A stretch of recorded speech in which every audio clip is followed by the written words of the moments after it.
Hello, my name is NoPetAnon, and I write games for fun. Today we're going to be DUWANGing some more Emo-Klore. Now you may have saw a stream ping earlier, a few minutes ago actually, and the odd thing there was I started the stream and like a half a second later my computer just turned off. I'm like, oh, I'll just turn it back on, I guess.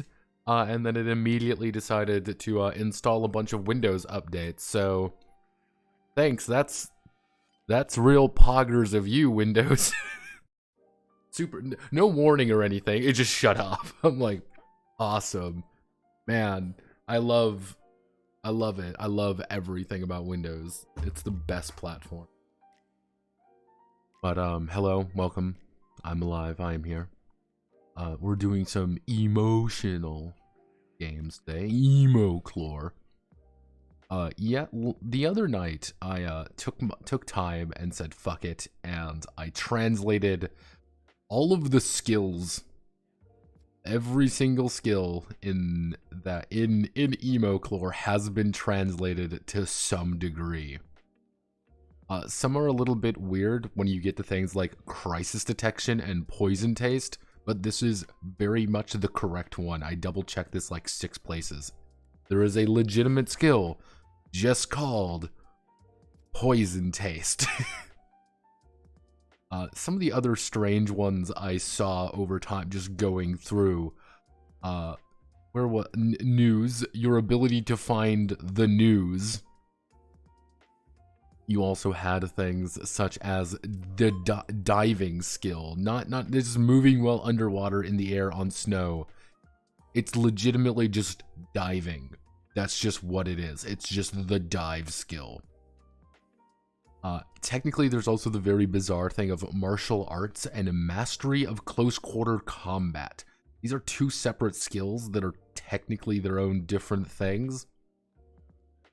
And then you just have, of course, throwing and the power of the gun. Yeah, you also end up, some of the weirder like a lot of the survival skills were pretty standard, but the survival skills aren't like what you would assume to be like a survival skill. No, this is like your medical skills, and but also your ability to survive. Hence why it's like your ego is here, your endurance is here. Your ability to resuscitate other people is actually here from cardiopulmonary arrest. Yes. Update just because my CPU just gets new, guys. Shall follow soon in that decision. Please kill me. I don't know how to fix it. I need help. Welcome aboard. That's the best part. Some other bizarre ones that showed up. Piloting, cipher, specifically computer, just concealing, you just called hidden, and then luck. And then you can also purchase strong luck. This is it's just strong luck versus luck, and it's an EX skill. It's a very special skill to have strong luck. Nothing else, just strong luck. Technically resonance is here, but resonance isn't a traditional skill. Resonance is a skill that literally has the rank of infinite. Yes, the skill of resonance is infinite. Yeah, that's man, I love Emo-Klore. This is such a beautiful mess of a game. It's not even like it's bad. It's just fascinating. It is truly fascinating. And today, though, we're going to try to do a few different things. Most notably, I want to get the emotional resonances done. And you may be wondering, Notepad, why is this here? Why are you putting it here? This game is entirely based on web pages. So the issue was that there were 2 sections, notably over here, which don't actually have a page like what we would think to be a page, if that makes any sense. They're like their own separate web pages from the main rulebook. So they're in a thing called just the player section appendix, because they quite literally need to be in their own little appendix to make any remote amount of sense. So that's where we are, everybody.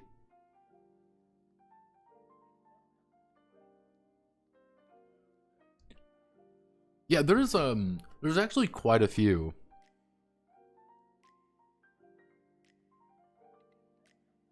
There's actually quite a few different games in Japan that are actually just purely web games. And the thing is that I find interesting is that they all use effectively the same website. It's effectively like Wix. They all use a thing like Wix to upload these games. It's free effectively for them to host things. Or it's like a company doing it. Like this is like their dedicated company that they do. But yeah, they forget to pay the fees and then bye game. I'm assuming there's like they actually have like a book. Because Emo-Klore is actually fairly popular in the Japanese indie scene, relatively speaking. And people really enjoy it. No need to make a PDF and stuff. That's why I'm making a PDF, because it's not in English. And I've noticed it's very interesting because the Japanese seem to like this. There's a few of them. We went over one called Kizunite. Kizunite was actually a very odd game in its own right. But the interesting thing was that it was entirely, web-based. With a lot of different things in there. It's like a bunch of little companies. The guy who wrote Kizunite was actually fundamental in, what's that name? Princess Wing, that's it. He's the guy who did Princess Wing. This is maybe the 200 plus IQ move to try and publish the game fast. Yes, actually. This is also kind of led to one other game. I'm gonna see if I can't pull up this one. This is actually kind of an interesting one. This is Fictional Erosion is what this game is actually called. Now the interesting thing is there's an actual book here. You can actually buy a physical book or a PDF of the main rules. I don't actually know what's in here. That's one thing I find kind of interesting. I don't actually know what's in this particular game, whether this is like a quick start version or it's just like the full thing. Yeah, if the game gets successful, then just make a collector's edition. Because like the thing that's interesting with Emo-Klore is what occurs is a lot of people make scenarios for Emo-Klore. And that's what they sell. They actually sell the scenario books. Which I'm like, that's not a bad business decision? Yeah, I believe I saw it. Yeah. Yeah, no, it's like, Fictional Erosion's there. And like, I actually found it when I was looking for more of these web RPGs. And I was like, oh, I'm kind of curious now. That kind of led me on my booth rabbit hole in more than a few ways. I did find another... I did find another guy the other day. His post just got recommended to me, which led to this. No, that's Game Market. Not Infinite Generation. You? Nope, that's not you. Where are you? Yeah, there was one guy I ended up finding that he did a few different games. I was looking at him like, this all looks pretty interesting. I'm kind of in. The one odd thing is, like, you see a lot of these companies, like, then you get things like Table Derby 2. I actually have the original, I have Table Derby 2. I have the base book. I have this one. Not the super deluxe official book, which I do need to translate the official full book, because apparently it did very well in Japan. It was actually one of the bigger games. People have been wanting me to do the, to at least go over the fucking Infinite Generations. Table Derby is a Doujin game that is not official. It's a little bit weird. It's very strange with how Japanese Doujin law works. Because effectively what it is this is I had to do this when I went over the Muv-Luv RPG as well. It's by sheer technicality, it is its own independent thing that's not, quote, official, end quote. But due to how Japanese, I would say copyright law, but kind of their laws surrounding things like Doujin games, it is technically a thing that can be bought and sold and just fine. It's actually very popular. I'm assuming Cygames gave a, I wouldn't say like approval to make it like official, but it would probably be, we're totally fine with you making this as long as you understand that this isn't an official game.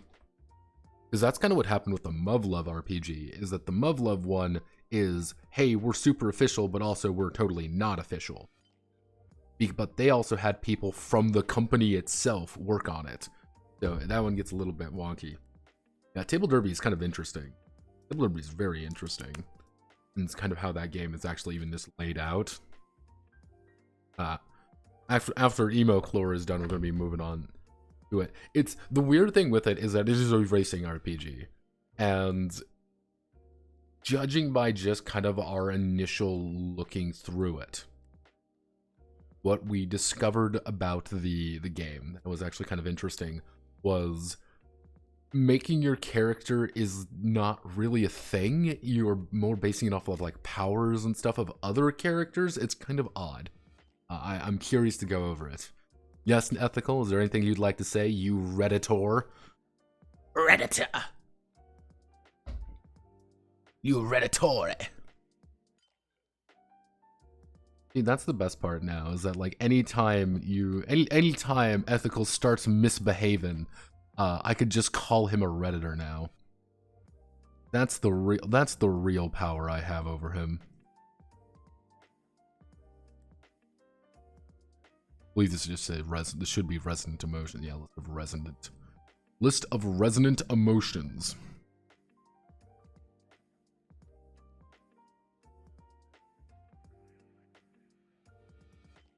Redditore. List of resonant emotions for emotion matching in the resonance judgment. Resonance are listed in format, emotion name, emotion attribute, longing, ideal, despair, hurt. Join me, reap the engagement. Oh yeah, until I get shadow banned again. It's great. It's the thing with Reddit. I've posted on Reddit exactly 3 times. Officially as the Notepad Anon. One was I asked how to air out a chair. Because I got a chair and it was somewhat damp because they left it outside and it was raining that day. They were very helpful in that regard. Let me see. Oh yeah, I did an entire thing on Passengers, on rewriting movies, which I rewrote the movie Passengers, because I saw that movie and I actually kind of liked it. But I'm like, this feels like it's been a few different movies. I'm gonna rewrite it because I think I have a good idea, and people really like that idea. Because it's Space Titanic. That's all Passengers is, by the way. It's Space Titanic. But not nearly as good. The real hell. Filthy Redditor. It's me, I want to jar myself. Morkburger, Redditor.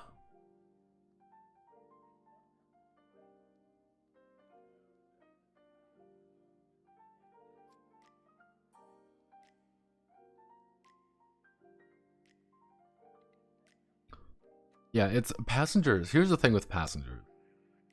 Is if you were to tell me that movie was just going to be waiting for the Noteboard game. Again, I have Breaking Borg in my notebook. Breaking Borg soon. The thing with the beautiful thing with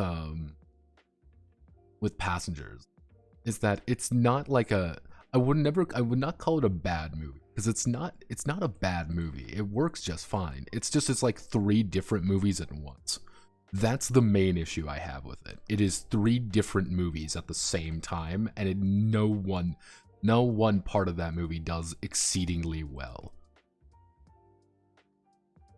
I always just said make it Space Titanic, and people agreed with Space Titanic. Because it totally is and is not Space Titanic. That's the best part. It isn't, but it totally is. There's a few movies that I would do. Like I have my entire I was very tempted to post like my entire fucking rewrite of the back half of Star Wars. Last 3 movies, Force let me see, fuck, what was the, there was Force Awakens, Last Jedi, and,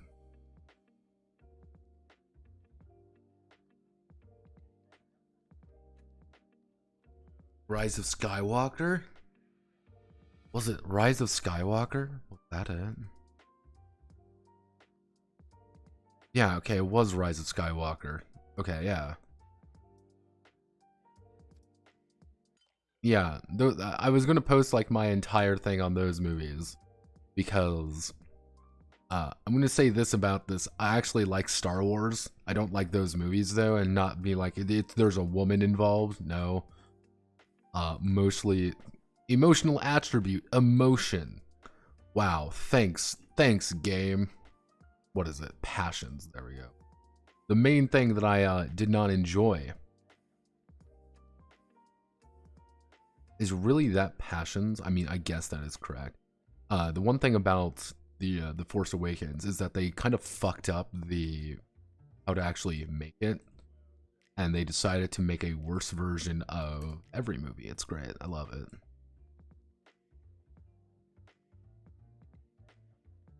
People aren't ready for like my complete autism when it comes to Star Wars. Like, I actually do enjoy Star Wars. I find it it brings a good beat to life in my eyes. It's a fun movie. I think Lucas did nothing wrong though. Wound, relationship, ideal, passions, regret, loneliness, resignation. Okay. Average Japanese life. Technically we should do you aren't hurt, you would be despair. Wound. Longing, ID. Those are the resonant emotions. Do you have a prerequisite edge in your soul to make Noteborg? Rise of Boba Fett, Rise of the Last Jedi. Spent many teenage afternoons reading Wikipedia. No, actually, I did not read Wikipedia. The thing that I enjoyed the most is I would always watch like at what we would say now is episode 1 to 2. It would be episode it would be episode 3, 3, 4, 5. 3, 4, 5, and 6. Those are the movies I would watch a lot. I mean, I will still say Revenge of the Sith, that shit's Kino. Like, that is some peak fucking cinema for a teenage boy. Hell yeah. Fuck yeah, I'm in. That started my my fascination with Ewan McGregor and all his movies. Did I miss the Euro RPG Union rant? No, I haven't really talked about that one. You were supposed to save. You were supposed to save the. Well, you were supposed to defeat the. What was it? You were supposed to destroy the dark side, not join them. Yeah, I guess we can. Yeah, Revenge of the Sith. Like, the thing is, Revenge of the Sith is a good movie, and I will say this about Lucas. Lucas is a good director. Not actually, no, I take that back. Lucas is a good writer. He clearly has big ideas. He has these amazing concepts. He's a very creative person. The only unfortunate part about George Lucas is that he's a very creative person and he needs a leash.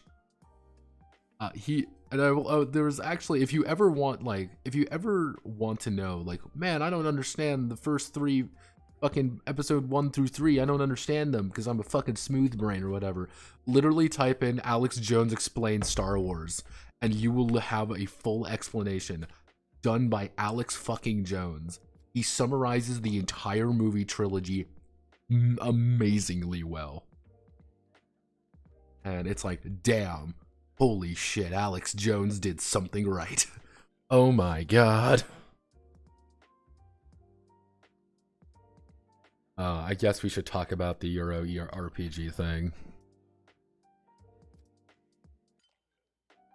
See, my thing was, here...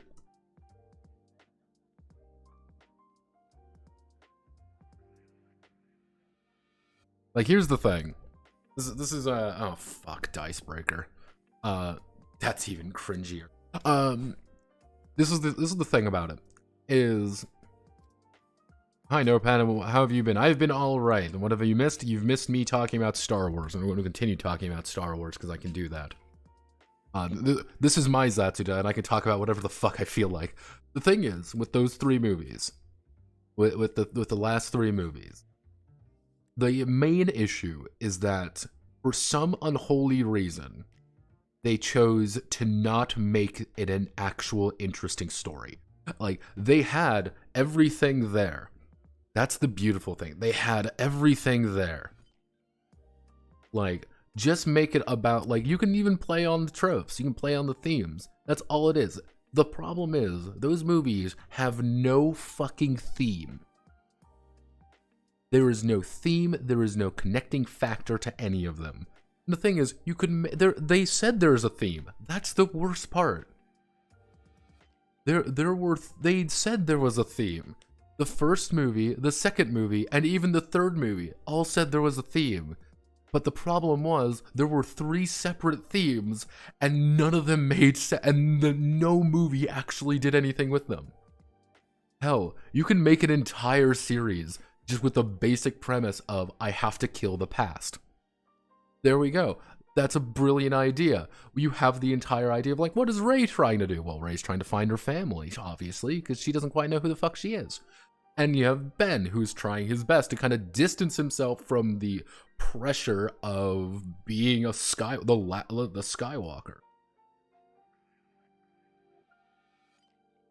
It was like, hey, so those things are over there. I'm trying to escape my legacy, but you can also get people trying to reclaim their legacy. You could do an entire series about the idea of legacy, of the idea of succession, about trying to fix the future, and maybe trying to rectify the past. And hell, the First Order is actually an interesting idea. The thing is, they're effectively an Imperial warlord group that's kind of gone legit. Because they are kind of their own, like, political entity, and you could play on that, being like, yes, this is an entire faction of Republican politics, which is, hey, we're a bunch of fucking idiots. Like, we've been LARPing as the Empire to play on nostalgia. There we go. That could be an interesting idea. You can play on the idea of nostalgia, the good old days. And you have all these different ideas that could be actually very fascinating. They just didn't do that, because I think they were trying to do the different directors thing without anyone talking to each other. And then the second movie was like, we want to do something completely fucking different. And then the final movie, they brought back Palpatine because they completely fucked their storylines up. And again, it's one of those things, like the fact that like Palpatine coming back was announced in Fortnite. That's the thing that really, like, I think that really elevated the series up a little bit as a Fortnite crossover. But there was one guy, it was fucking Possum Reviews. Possum Reviews annoys the shit out of me, mind you. But he did post a video by a guy that I thought was actually very good. It was, the people making those movies were not trying to make a storyline. They were making a Star Wars movie.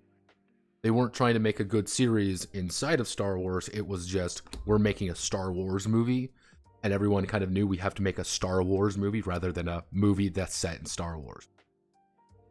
I think that's kind of the main issue, and that kind of, that kind of takes everything out. Because, like, think about it. Who are the main characters of the 3 movies? Like, who are the main characters? Well, we have Rey, obviously. Rey's the main character. Is Finn a main character? Like, Finn barely matters. Like, he doesn't do anything. He is a non-entity in the movies. Is Poe a main character? Fucking Poe legitimately pulls the fucking D&D split the party group at one point and does something completely different. I have, like, who the fuck thought that was a good idea? Admiral Holdo is a stupid fucking plot point. Yeah, BB-8 matters? Like, that's not counting. He doesn't speak.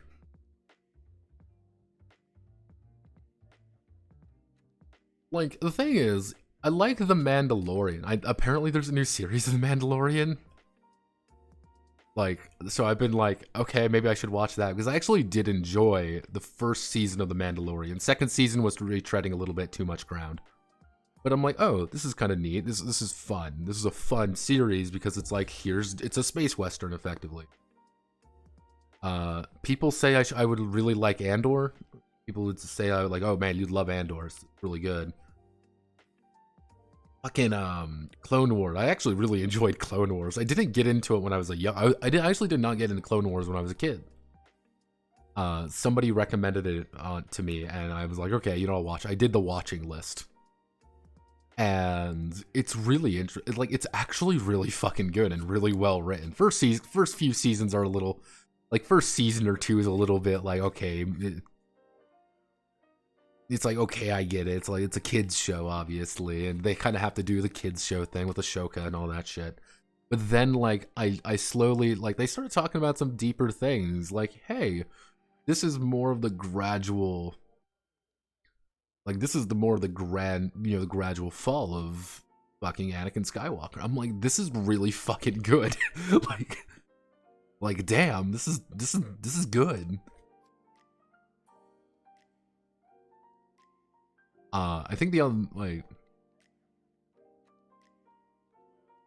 anime shorts from the Cartoon Network before the Clone Wars release, that was the Gennady Tarkovsky ones. I've watched a few of those. Those are really good. Very Gennady though. And I can understand why they probably didn't go like super far, but there's a few that you'll watch and you're like, Jesus fuck, like this shit goes hard. Yeah, there's a few good ones. Like, the thing is, like, Star Wars is such a fun series. It's such a fun world to be a part of. And they just keep trying to make it the most milquetoast thing possible. Be like, nah, man, give me some weird shit. That's all what I've been wanting.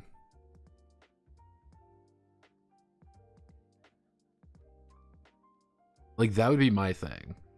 Like, just make it an entire, like, have fun with the thing. We're talking about Star Wars now. Sorry, Draco. Like, just make Star Wars fun. Like, that's always been my thing. That's why I like kind of like Star Trek, like the old Star Treks. I adore old Star Trek. Surrender to oblivion already. Like, old Star Trek is fun because it is cheesy, it's dumb, but it is also like really hopeful. That's the beautiful thing I love about. I would say the original. Next Generation is my particular one. Next Generation is all that, because it's really hopeful. It's just like, hey, humanity will, you know, do our best. You know, we will, you know, rise above everything we can. Visions. Did I watch Visions? Yes, I watched Visions. There is some good shit in Visions. There's also some shit.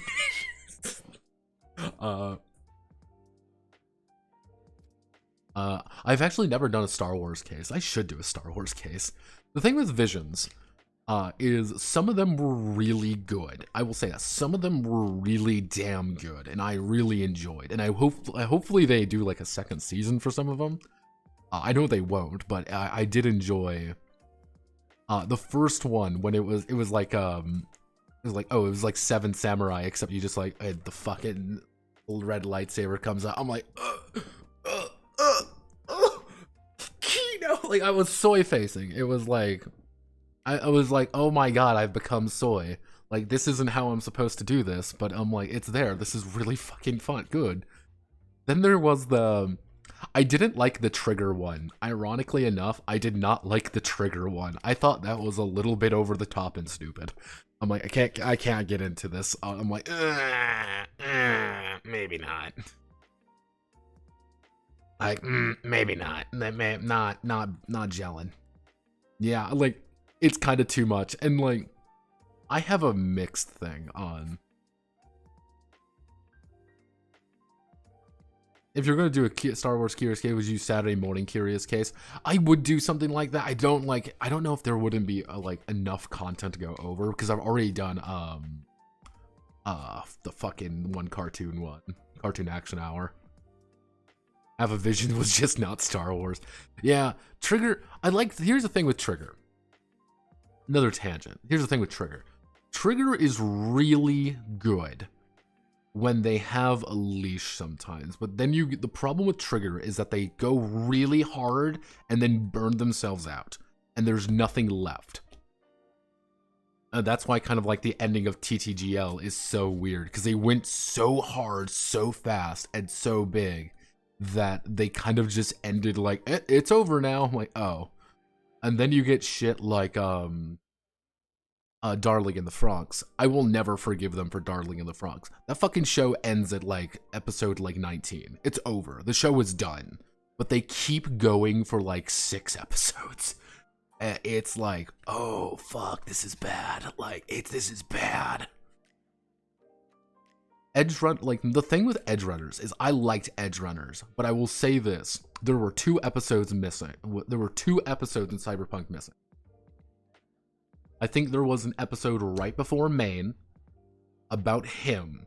Again, that's my theory, is like there were 2 main episodes missing. There were one right before Main and like one kind of in the middle right before the ending, being like more, here's a bunch of David and the crew doing David and the crew stuff, so we get a little bit more about everybody and like, hey, this is everyone's kind of perception on each other. The one with Main would quite literally be, hey, like, this is Main's backstory leading up to that kind of incident. Leading up to that incident. Because they even touch upon it in that episode. And I'm like, it's weird they aren't talking about this. Because that would be kind of, it would be as Mr. Lucas would say, pottery. You know, it rhymes. It's poetry, it rhymes. Which is one of the basic ideas would be, we explain Main's backstory the entire time, and it's like very closely monitoring David's backstory. Then, oh well, he's met fuck, what's her name? Not Daria. I can't remember her fucking name. Sorry. You know, he meets his girl, and then you quickly realize, wait a second, not Kiwi, the other one.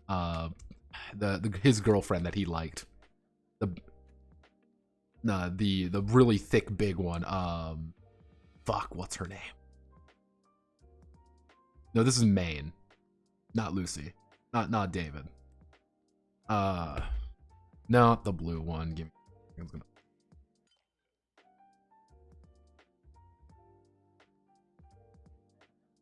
David Martinez.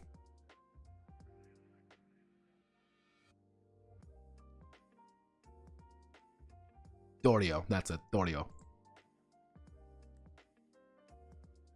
Yeah, this is Dorio. Dorio was just this fucking absolutely ripped woman that Main liked. That was literally the entire thing. She doesn't get a lot of character development. She barely talks.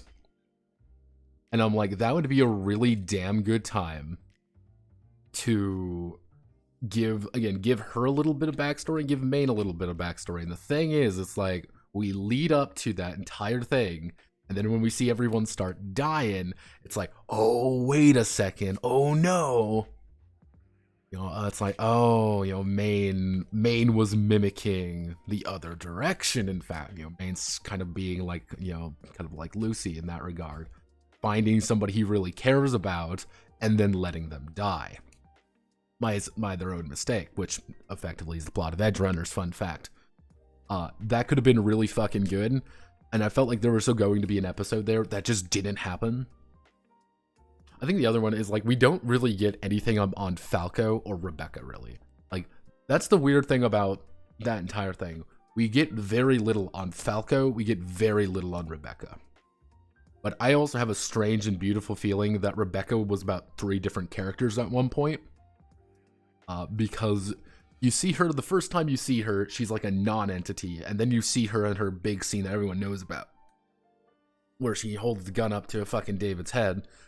But then we see her, like, after everything, because she disappears for a while there. She's just gone. And then she comes back and joins David's crew. I just hope season 2 will be a new cast with... I don't think they're probably going to do a season 2. And if they do decide to do a season 2, hopefully they'll do like a, like, this is just a completely different crew. You know, no connection. You kind of like, you know, like you say, no connection. Or if there is a connection, it's like Falco shows up one episode. He's like, hey, I'm Falco, and then leaves. Like, it's very light, very like, this is your own story, this is your own thing. But I don't think we'll really get something like that. I think that would be I think that would be fun, but like nothing too serious. Like, if they do decide to do that. Again, most likely, if they were to do another thing, they would do like an anthology. That would be my theory. That would be my guess. Edge Runners is a big success, but it costs a lot of money on both sides. Yeah, I will say that, though. It's yeah. Again, if they do decide to do a season 2, which I wouldn't be surprised if they try to think of something. It's not going to happen for a very long time, and hopefully they like it's David's alive. Like, hey everybody, Rebecca's here. It's the Rebecca show. You know, and parade around like a fucking corpse. Yeah, that will be very fun. Yeah, no, it's there's a few out there that I would do. Yeah, Netflix is the thing is Netflix does look at money. I'm not gonna lie. Like, a lot of people watched Edge Runners. I have a theory about Cyberpunk that all the elites are genetically modified to the one who require the least amount of chrome. So-called peasants are stuck themselves with plague. Yeah, that's not even like it's not even really a theory. That's one of the ideas is that the upper elites don't get chromed out because they don't need to. That's kind of the thing with Cyberpunk. You don't, if you're super hyper rich, you don't need to get chromed out. That's why somebody like fucking like Adam Smasher is like so scary to a lot of people, because he's a barely human individual. He pretty much is just a brain in a jar. By the time we see Adam Smasher, you gotta remember, like, he is in his like I think he's in his 70s in Edge Runners. Like, he's fucking old. Like, he's been doing this shit for a long time. Because he's in 2020. Like, Adam Smasher's doing shit in 2020. He's been... Yeah, like, there are, like, a lot, like, Adam's such a fascinating character. They kind of did him dirty in the game, but, I mean, I would too. He's a cool boss to kill, and he's 70 fucking years old. He should be dead. All right, so let's look at that. Let's do what I said I was gonna do. Let's see. New union, part of ongoing fallout from industry shaking OGL plans. A bunch of companies that don't fucking matter. Which yes, Archon Games, maker of Alt History RPG Lex Arcana, the Spaghetti Fantasy Barcelona, which is 5e, and Inferno, which adapts to Dante's Divine Comedy to 5e.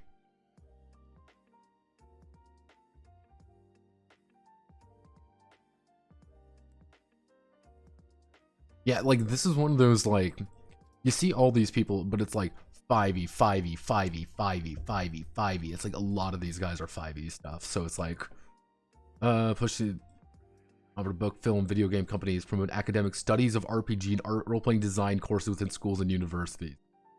All I'm saying is it's time to make an application. Like, also, I see Lancer in the corner there. I see that. No, they'll never stop making 5e supplement. That's the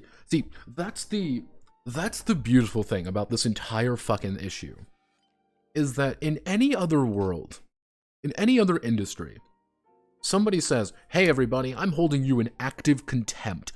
I want to steal more money from you. I want to take as much as possible from you. I want to take as much, and I want to do as much as possible. I want to steal as much of your wealth." And in any other industry, it would be met immediately with "the fuck you are," and then people leave, and like people just don't buy it, and then people would leave to go to other things. But then you have the tabletop game industry, which is a company does something astronomically stupid. It's like, it's one of those things, like, so a company does something astronomically stupid, and then people are getting mad that they can't just keep making 5e shit. It's like, damn, this company is beating me to death, and it won't let me suck its cock anymore. I'm like, wow, I'm fucking amazed. It's almost like they hold you in, like, active fucking contempt. Wow, wowie zowie.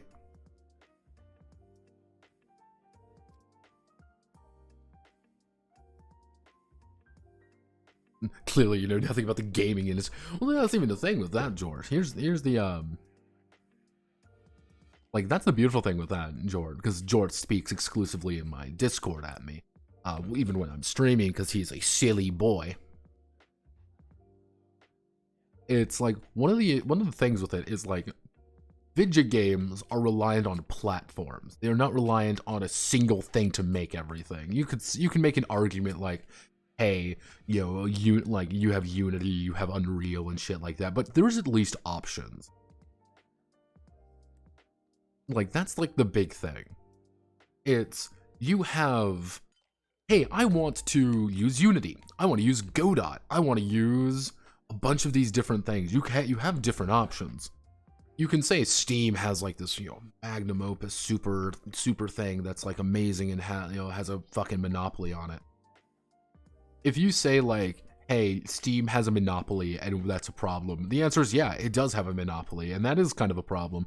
But there are games that can survive outside of it. That's kind of the big thing.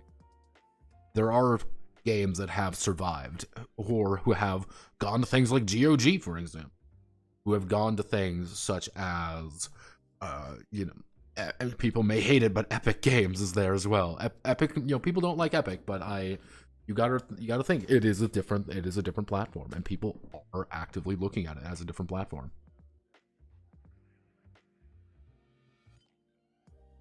Yeah. You know, Minecraft's famous for not cucking to Valve back in the day, and Minecraft is probably one of the biggest things ever. Roblox is too massive. Like, in other words, a video game that's worse than every other RPG on the market. Yeah. But only a Titan can do that. Well, you got to remember, George, you know, Minecraft wasn't a Titan back in the day, like super back in the day. But it's like, if Steam actively did something stupid, there are other companies to fill the void. They would get punished for it, and other companies would, you know, take up the mantle there.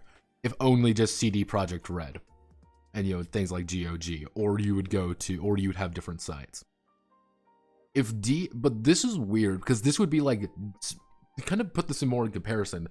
Valve is like, this would be if Valve raised the price on every single game on Steam had a 15% price increase that went directly to Valve. You know, but then people were not just leaving to go to a different thing. People were actively saying, I want, you know, Steam, you don't understand, I want to continue sucking your cock. Like, that's the weird thing about it. As a side note, the reason Steam isn't being a monopoly isn't that much of a problem is because Valve doesn't have an active content for users to see the tabletop industry. People don't mind much. Yeah, that does play a factor in it. And that's kind of the bigger issue with it, is that I've done no work on fucking Emo-Klore. That's kind of like one of the bigger issues with it, is if Hasbro owned DTRPG, things would get funny in a Valve way. Yeah, but here's the funny thing, Risotto. Roll20 owns DTRPG now. Whoops.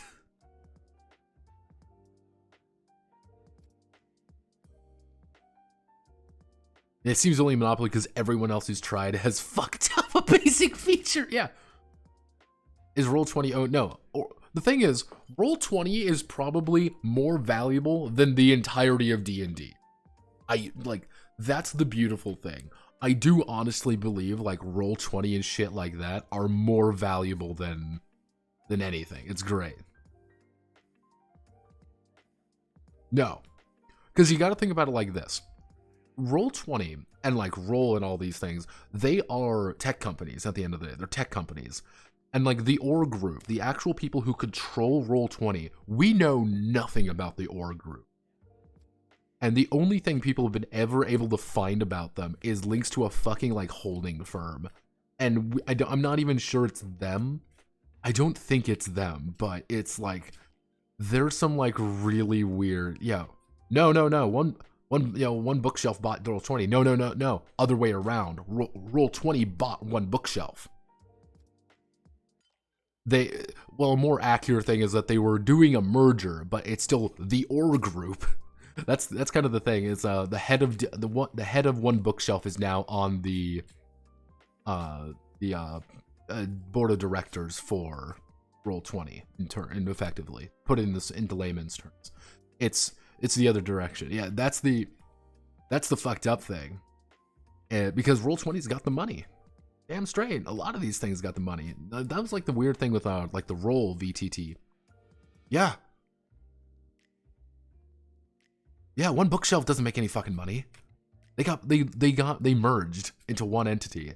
That's why, like, when Roll20 like signed on to Orc, I thought it was interesting because it by virtue means DTRPG has, you know, merged with, you know, has signed on to Orc.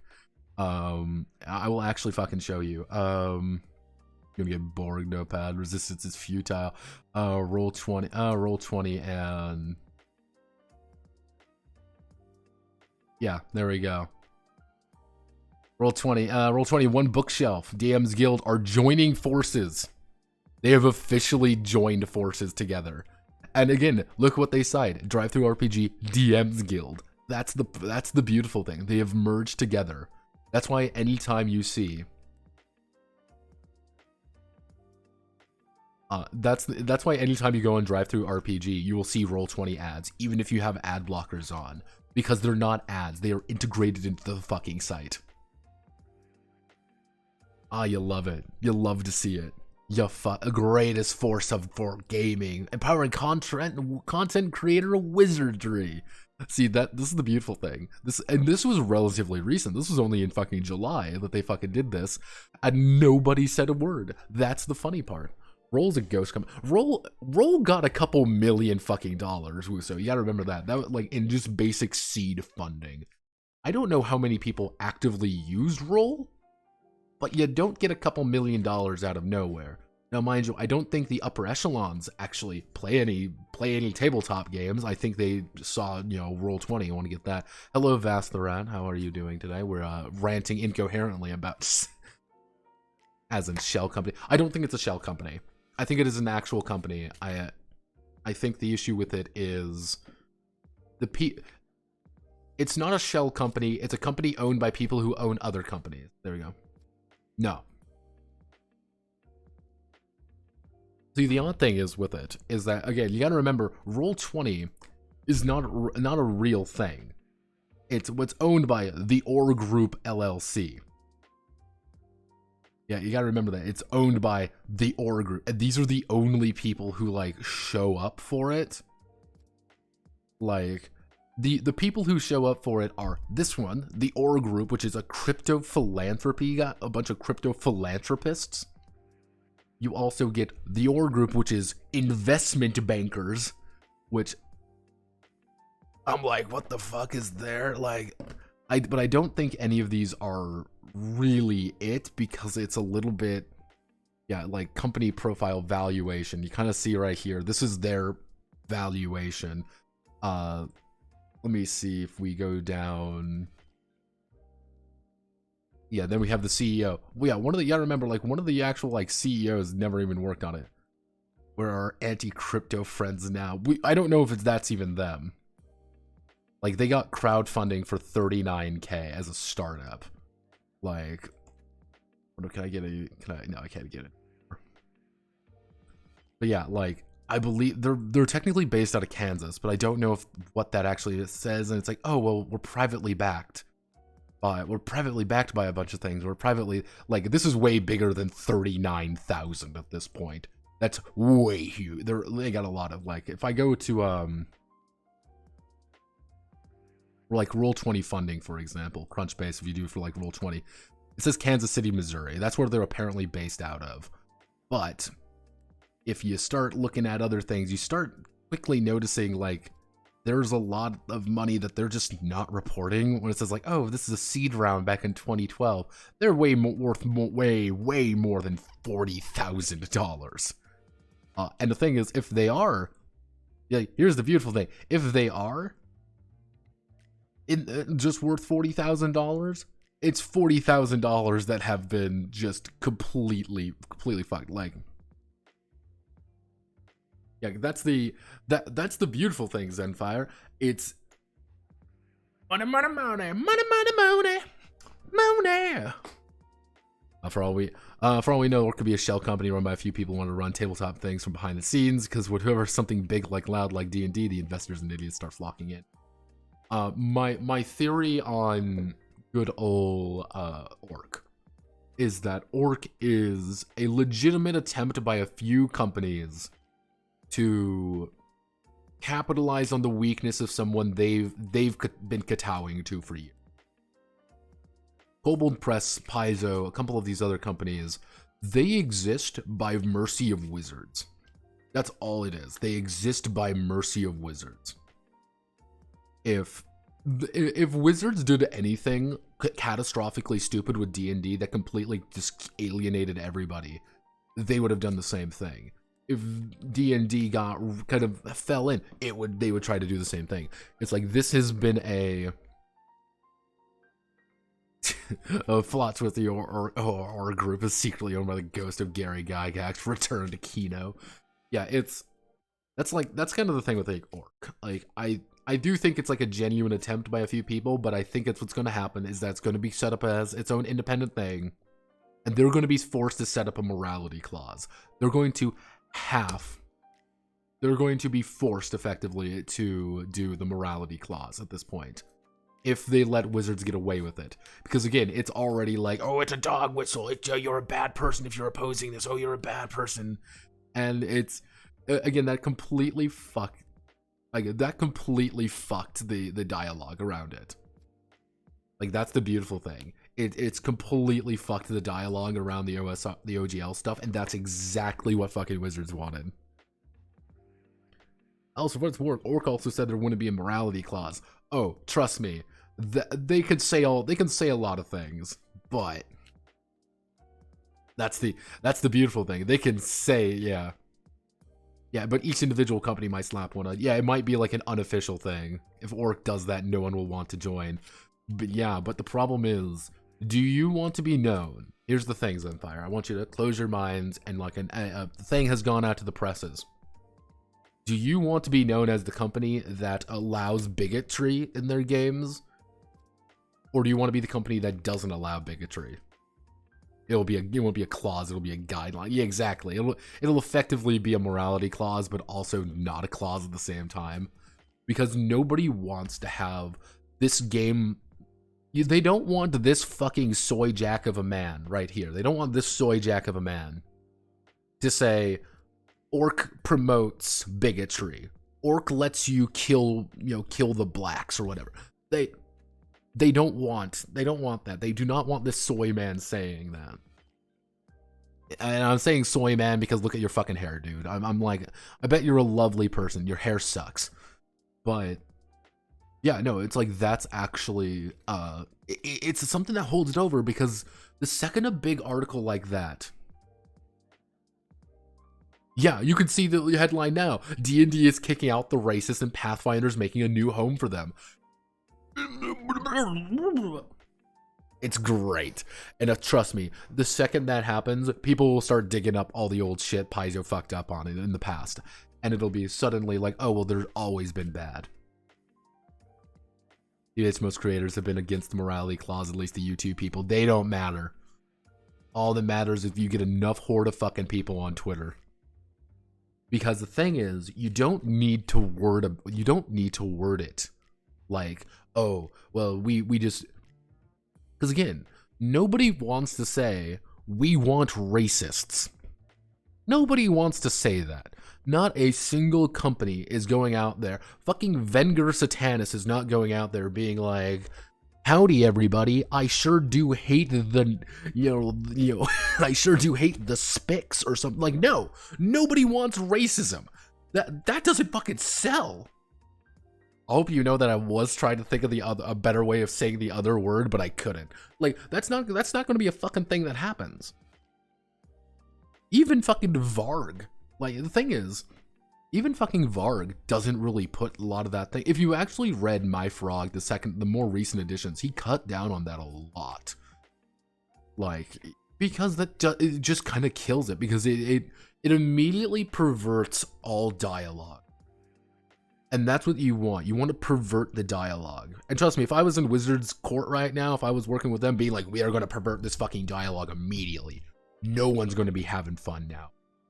And it's like, oh, hey, it's like, oh, hey, you are... Yeah, racist joke is funny, racist game is not. Yeah, it's like, oh, hey, if you are against the new OGL, that means it must mean you're a bigot. Because the thing is, if someone brings that card out, like, right away, you're a bigot, it immediately fucks any future conversation that goes on. Because that's why you see, fun fact, that's why you actually see a lot of people open up with that in, like, arguments or anything. Well, you're a bigot. Because the problem is, people entering into the conversation now have to read that, being like, you're a bigot, and the person has to now go on the defensive.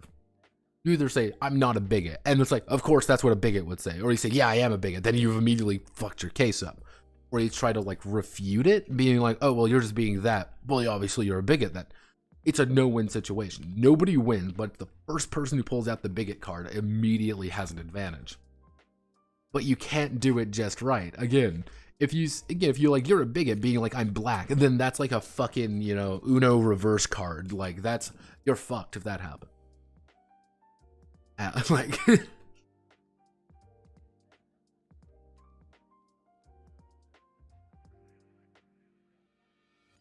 I actually say their tactic was effective, but not as much as they wanted. Most of the flags, the profile people I've seen are mad at Wizards using them as shield.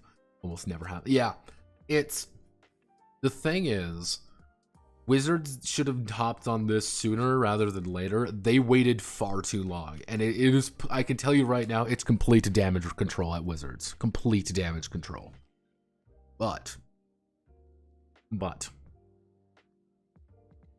the dialogue shifted. Because the thing is, the dialogue has shifted now. It shifted down in some way. Now everyone's trying to make their new thing. Because you gotta remember, Orc is now in direct composition with these guys.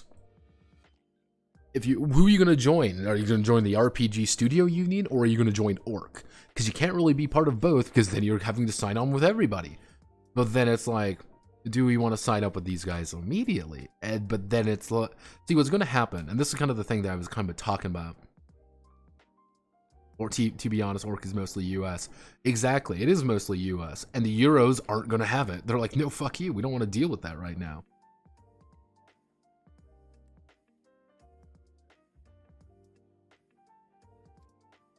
Yeah, that's kind of the issue, though.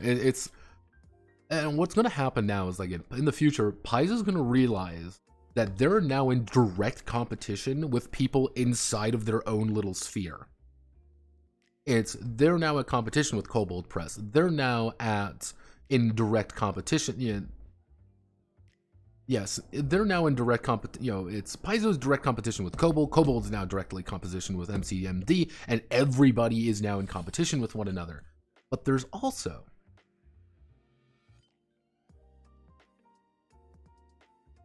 here's the beautiful thing. This is the beautiful disaster area. You now have to deal, hello phone, you now have to deal with the fact that there are going to be people who refuse to even buy anything just because Paizo's involved. I don't like Paizo, therefore I will not participate in Orc or anything associated with Orc. Okay? There are people who are outright saying, I will never work with anything Kobold Press make because they fucked me over on Order once. Alright, they won't do it. I don't like 5e. I'm not going to buy anything from it. Oh. I don't like this. I don't like their market is now getting a lot smaller because they've done this. D&D's gotten away with it for so long because it's pretty much claimed to be the only game. And that has its own degree of issues. It's claimed to be the only game. And because it's the only game, you have to play it or you don't get into it. Yeah, supporting the ongoing open D&D movement, you know, 60,000 signatures. 60,000 signatures, everybody. What an astounding amount of signatures. Good job, everybody. Wait, doesn't like Pathfinder. I just got here and I'm missing context. No, we're talking about the OGL stuff. Yeah. Follows the creation of a workers' union at Pathfinder publisher Paizo in late 2021, the most prominent union in the tabletop space to date. Yeah, it's like, wowie zowie, good job everybody. You've made a union and they still fuck over freelancers, mind you. They skull fuck freelancers. But hey, it doesn't really matter because they aren't part of the elite crew. That's the beautiful thing. Hey, fuck it. Yeah, I'm hoping, here's the thing, that things go well for everybody, but it's right now things are looking rough. Let's just say that, everybody.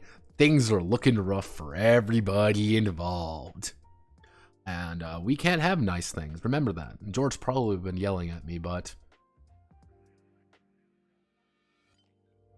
McDonald's.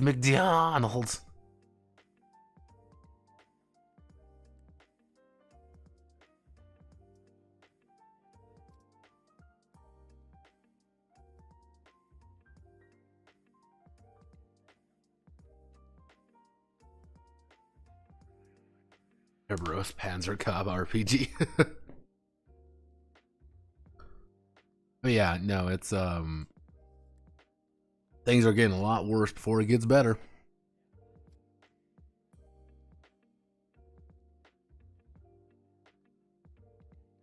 Hey, Dead Tree Studios is crew of freelancers, but we're also too poor to afford them.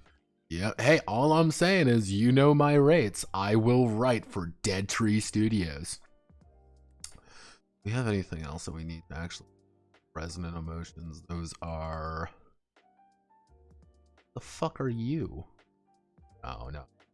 What the fuck are you?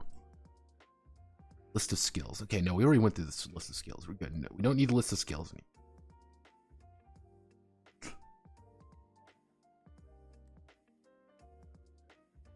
So this should be the game master, the dealer section. This is the important one, everybody. This is it. This is the moment. Okay, let's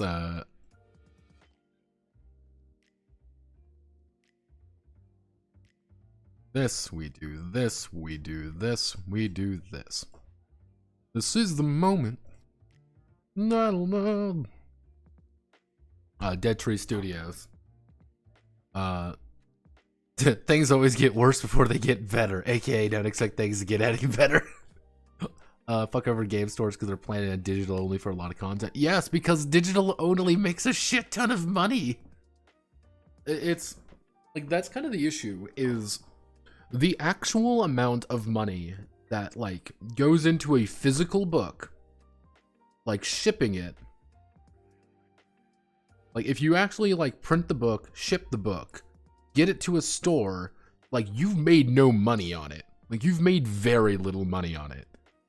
And it's not like, oh, we want to fuck over game stores. No, it's we want to do the very smart thing and say fuck it. There's a reason things like GameStop don't exist anymore. Like GameStop kind of got fucked. A lot of those games, hell, even like the UK, game got shot a lot of the times. Is, you know, like a lot of these companies that do physical sales just don't work anymore. I mean, hell, like if you want to buy a video game right now, what's easier, to order it online, wait for it to show up, or just go click on Steam twice and then have it magically appear there? You can start playing within the hour if your PC is good enough to download it that much. Tabletop game, this is why I've always been saying, like, tabletop games really need to, how do I want to word this? They need to update the system, because right now, I think COVID kind of proved that. The thing is, COVID kind of proved that, hey, people play online a lot, and they're willing to pay a decent chunk of money for PDFs. It's also cheaper. Like, overall, it is a lot cheaper to, it's a lot cheaper to put out a PDF than it is to put out a full physical book, and you're going to get more out of it. I think that's kind of the sad thing about it. It's, yeah, because PC doesn't work physical anymore. Yeah, and the thing is, for a lot of people, it's like, I have to play digital. If I want to play with my friends, I have to play digital. And that's why if I ever do a Kickstarter for any of my games, that's like something I have to kind of like set up like right away, is like I have to think about this as a book now, because we play digital so much that just going non-digital would be somewhat alien to simply due to the fact of it's just not really a thing anymore. And I think tabletop games need to adapt, and the problem is we haven't. I forgot they have a weird thing regarding the they have a very weird thing regarding how to treat the GM in this game, which is they want to treat it like a parent. Like that's the word they use a lot, is parent. Deal facilitator parent of the game should be aware of creative tips for scenario makers. Players who want to learn about the game may also want to learn. Yeah, why is that the case? No fucking clue. I can tell you I do not know. Yeah, paper double the price in EU. Yeah, like it's the thing is, if paper goes up in paper goes up in cost, all tabletop games skyrocket in price. Because the thing is, it's not cheap paper. They aren't printed on shitty paper. They're printed on good paper. Damn good paper. Yeah. How would you feel that every game book came with a PDF at the same time, and every book was also a print on demand? Emotional damage. It's like. Yeah, it's like the thing is, like, I don't want to word this toughy. That is the most difficult fucking thing in the world, I think, for our space. Like, that is like one of the most difficult things in our space, because me picking up the let me just ASMR. I've rolled shit. Like, there is something very satisfying about the funny math rocks. And there's something fun. There's something very human and something very impossible to do in any other format except in tabletop games, which is me looking over at you, me looking at you, being like, you fucked up, bro. And everyone is like, I fucked up, I rolled a 2, and I was like, and everyone starts laughing, everyone's, oh. The best moments I've ever had in tabletop gaming was the moments we're sitting around a table, we're fucking around, I'm looking at them, they're looking at me, being like, how are we gonna do this? We're gonna fucking die, we're all fucked. But that didn't happen for 2 years. You gotta remember that. For 2 years, that couldn't happen. And that kind of did some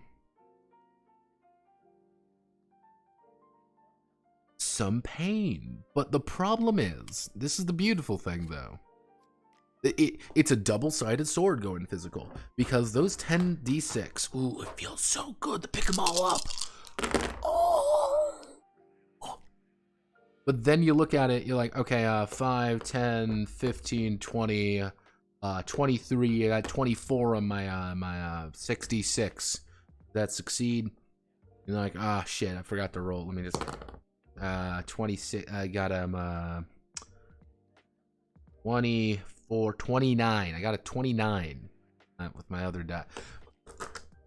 Versus me hitting /R, me hitting /R 1d, 5d6 and hitting everything I need. That's, I think, one of the grandest issues with tabletop games, is the best part of the tabletop experience, the interaction, has kind of gone the way of the dodo for a lot of people. And a sad thing about it. Konosuba and Goblin Slayer manga paper. Yeah, like, that's one of the big things with, like, that's how the Japanese have actually kept their prices fairly low, is that they are a lot more accustomed to that really thin paper. But we here in the West are not. Again, there's a reason our comic books cost $10 a fucking pop, and there you can get an entire tome for about $5. We have a very different culture when it comes to paper. We have a very different thing when it comes to that. Because if you actually look at any, like, newer tabletop role-playing game, the paper's nice. Very nice. Some of them just aren't, like, Like, but then you look at it and you're like, man, but it's kind of like you said, but a lot of people like, you want good looking books and not a game, and that's kind of the grand, tragedy of the whole. You think we'll take a look at AJ Pickett's Super Atomic when it comes out? Yeah, I can look at it. It won't hurt. Just make sure to send it to me. People forget the pulp era. Yeah, people do. I mean, that's kind of the interesting thing when I picked up Cyberpunk 2020. Like, the paper in there isn't great, but it's still good paper, like, relatively speaking. But then I look at, like, the Goblin Slayer one, I'm like, that's a big, thick fucking book. Like, and it cost me $20, but that's a good fucking book. Good fucking book.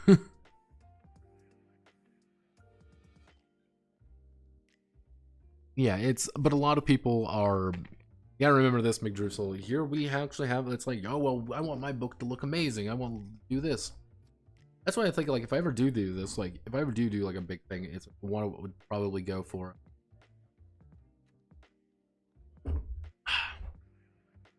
Probably go for digital only, and only with like a really high reward tier, being like, yeah, I'll send you a physical book, if maybe. I don't know how they make money selling Goblin Slayer at $20. Neither do I. I also have a very strong feeling that Goblin Slayer has not done well, which I do find it funny. If any of you've noticed, have you noticed all the Sword World reviews coming out here soon? I know why that happened, because Troll Lord fucking Games released the fucking, not PDF, the fucking, yeah, that was effectively the PDF. On their fucking Twitter, this entire thing, and marked it as OSR and OGL shit. I'm like, you stupid fucker. You stupid fuck. And I am doing it this weekend, so fuck it. Shitty paper folded 10 million times. Yeah, it was a Google Drive link. Yeah, that was the weird thing. It was a fucking Google Drive link. It was like, oh, Jesus. And I even said, Troll Lord, what are you doing? Because, like, one of the big things is, like, the translation stuff, as, I kind of look at the translation stuff right here that we're doing. This exists by mercy of fate, effectively. It's like, genuinely speaking, this has a very weird legal precedent behind it. And I'm not saying that as like, oh, well, this is illegal and only real gamers get into it. No, I'm saying this more along the lines of, it's a weird legal precedent because it is but is not, and the millisecond, mind you, the millisecond somebody actually brings out a thing, people start getting a little bit more agitated about it. Because guess what, everybody? Who owns the right? The person who bought the license, or the person who originally translated it? That's like one of the big issues with Kamigakari. And one of the major issues that Kamigakari has had for a very long time is the actual game. If you want to play Kamigakari right now, you can buy a free version of it. You don't even have to buy a free version of it. You can just get a free version of the game because it was translated. It's already translated. But this is where things get a little bit oddities. This odd is give me 1 second. Emo-Klore.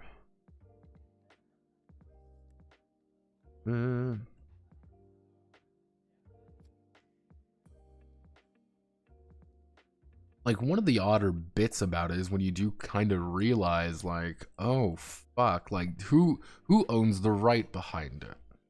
Who's the good one? Who works? Who doesn't? It's because you get one of the things, like, by sheer technicality in the US, if I do a translation work, I own the copyright for it. Just because it's just like, hey, I translated a thing, I own the copyright behind it because I translate. This is mine. You can't steal my translation and sell it elsewhere. But if you have the, the license, the official license reason for it, suddenly, who owns the copyright? Because you now have a new translation out. It's your translate. But That's why you get them things kind of odd with the, you know, the Kamigakari situation is Kamigakari has been translated twice, but one is free, the other costs money. It's like, oh, well, it's more official, but it's free. Like, that's what happens if someone in the US translates D&D 5e into Hindi. It's not good. Things get weird. Yeah, then you own that translation. No, that's the thing. You don't own that translation, but you do own the translation, but you also don't. That's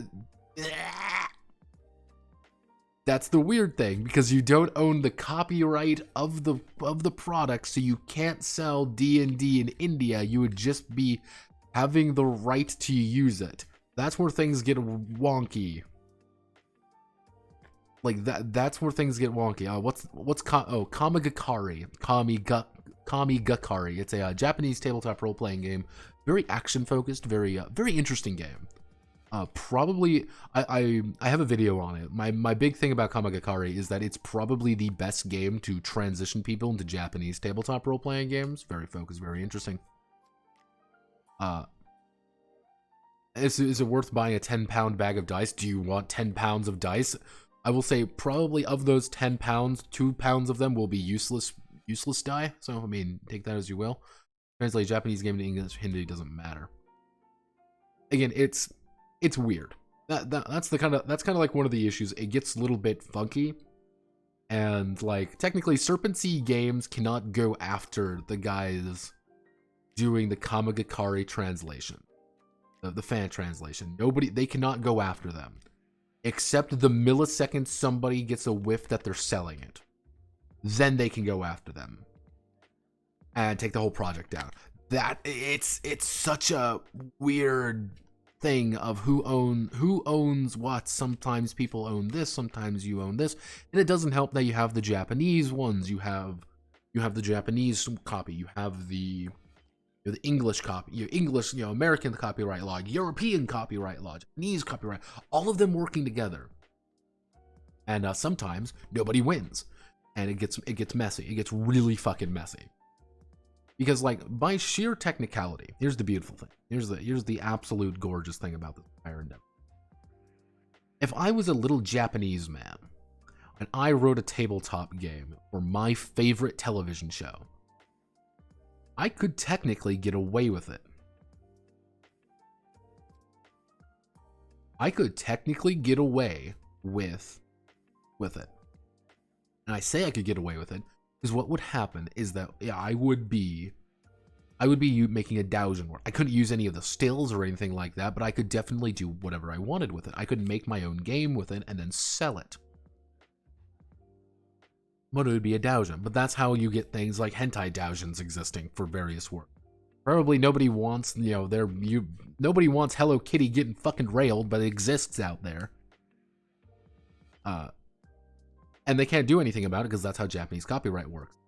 But to get like an official license over here in the States, oh boy, that shit's complicated. And that's like one of the reasons why we don't actually have many JTRPGs officially translated. Because what you have to do is you have to establish a relationship with one of the guys from Japan. That guy from Japan has to talk to his boss, who has to talk to somebody else's boss, who's got to talk with the writers, who's got to talk with their boss. Once everybody's been approved on it, you now have to do it, and it's your problem now. The issue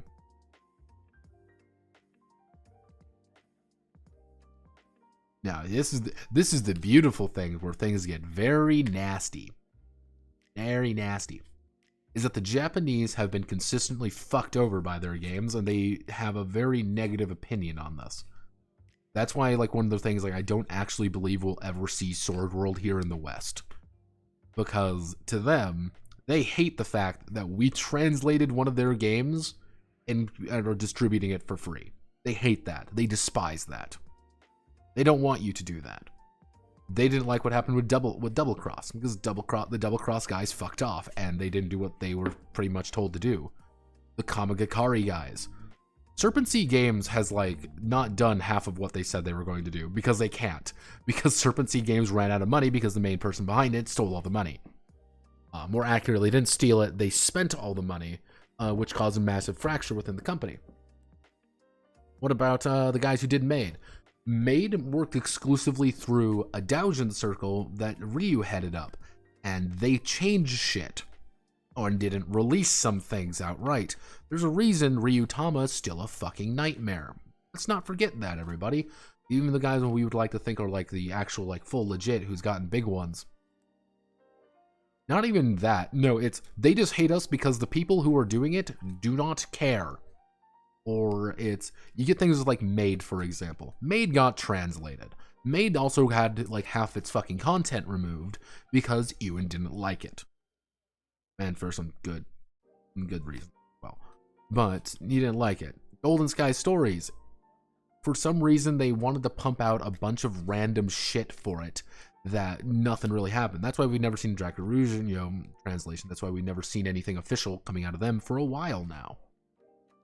Then you had, like, Katakawa. Katakawa,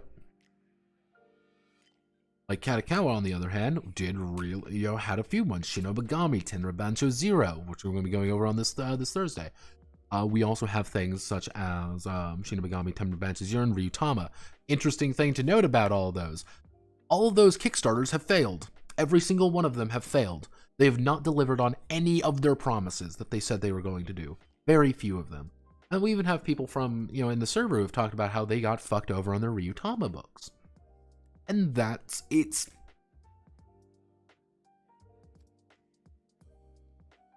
They know. The Japanese are not stupid. They know. People talk. People talk a lot. And things get a little bit funky sometimes when people talk a lot. And, it's like, like, yeah, we can be stupid, stupid gaijin all we want, but it's like, hey, you didn't do the thing that we effectively said you were going to. Like, you didn't do the thing that you promised to do. And like the guys who did Double Cross effectively disappeared. I don't know where the fuck they went. I actually tried to hunt them down. They don't exist anymore.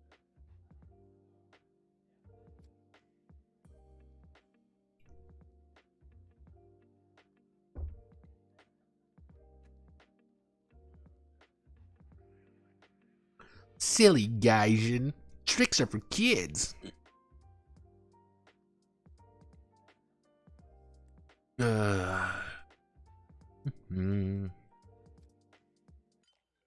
To you.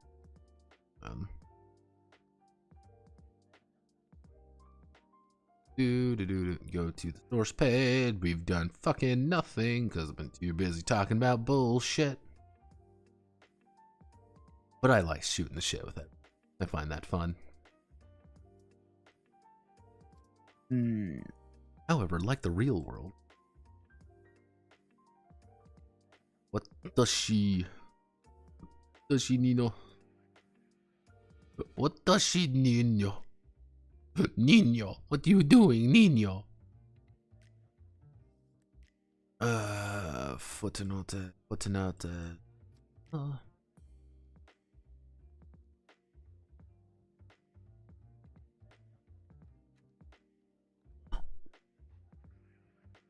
Yeah, we're at 82 footnotes right now.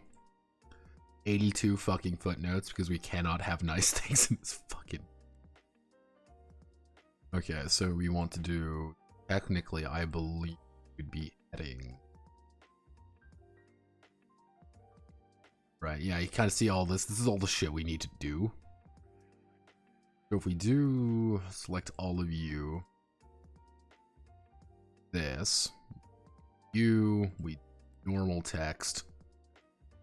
We are nice, looks pretty nice, and I know what these are. That's just saying the game name, which is the Emo-Klore RPG. Which, I want to do efficient. Let's do something like this. We do this. We do you. We put you under normal text, and we start making you small.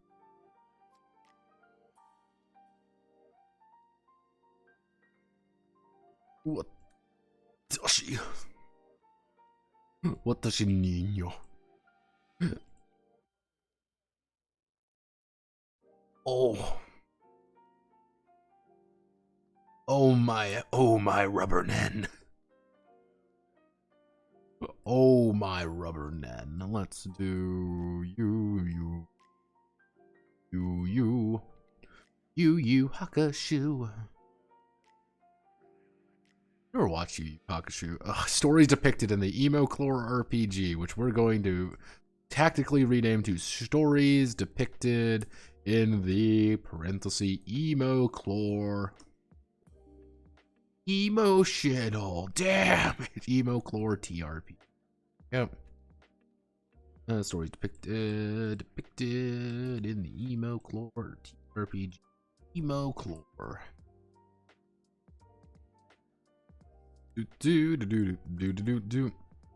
In the I'm going to select everything here. The Emo-Klore scenario unfolds and sympathetic with a resonator player. The alter ego of the alter ego of the player becomes involved in an incident involving a oddity. Now I'm using term oddity here because that's the term they use. Scenarios in which players confront the oddity that harms people. Scenario that these are all the notes. Scenario in which you seek the power of the oddity and solve a case by a deranged person. Scenario in which you befriend and help a friendly mutant. I'm going to use the term mutant. Stories which depicting on the oddity, such as those found at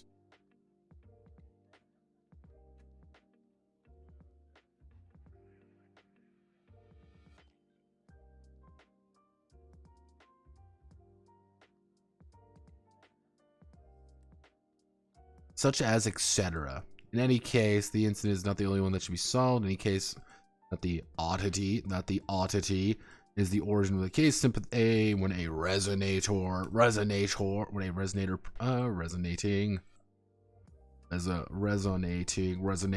person approaches the kaiju. The oddity in this case is story in all parts. Characters drawn to the emotions and become resonators. How do the resonators react to the scenario? What happens to them? These are the stories that are depicted in the Emo-Klore TRPG. Emo-Klore TR in the Emo-Klore TRPG. This is depicted in the Emo-TR. Now, obviously, I need to actually make these slightly better. In any case, it's not the only one to be solved. In any case.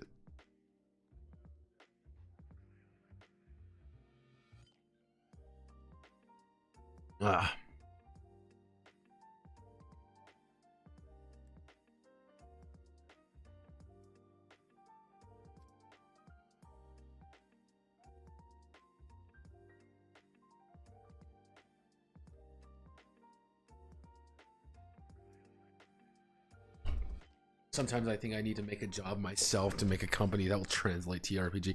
Yeah. It's generally speaking, as if it's all about connections. It's like that's a big thing in Japan as well. It's like it's 95% about connections.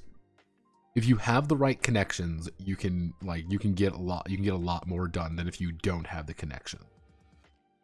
So let me do. Just do that. The incidents occur in the story depicting oddities. That's. In any case, the oddity is the origin of the case, and when a resonating person approaches the oddity, a drama is born. Oddity in this case are all part of the story.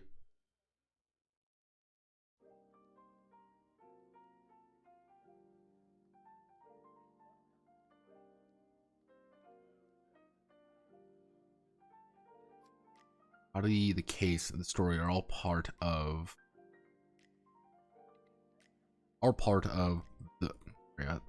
The characters are drawn to the emotions that flew through them and become resonators. How do the resonators react to the events around them? Do they pay them what happens? This is depicted in Emo-Klore.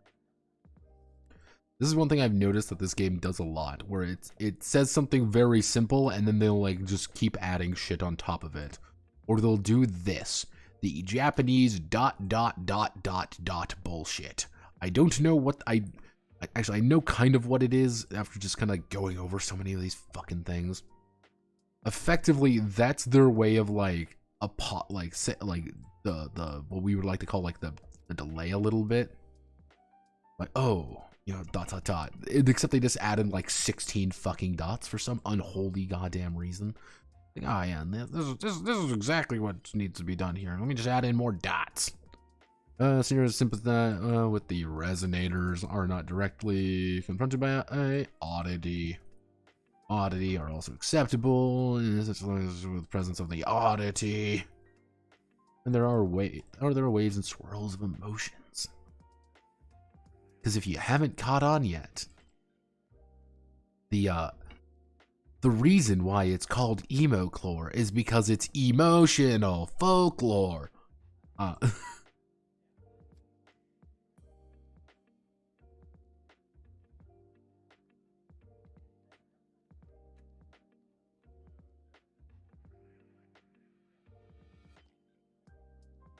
Emotional damage. Yeah, like that is legitimately the reason why it's called Emo-Klore, emotional fucking folklore. The second I learned that, I was a broken man. Like, I had become, like, it broke me. I became a worse human being after learning Emo-Klore was simply emotional damage. Are you going to be another complete different web? No, no, no, no, no, please. No, no, no. No, no, you can't do this to me. You can't do this to me. No, come on, man. Come on. Come on.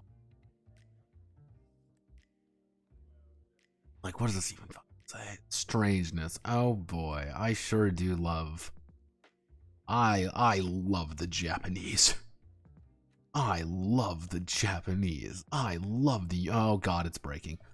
We're gonna post you here, which we're then post in here. This, gonna do that, gonna select all of you, please dismiss, and we're all gonna hit the magic button like that.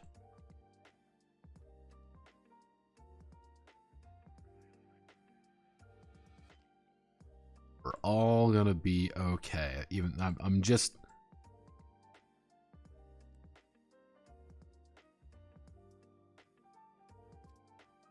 Let's just raw trend like the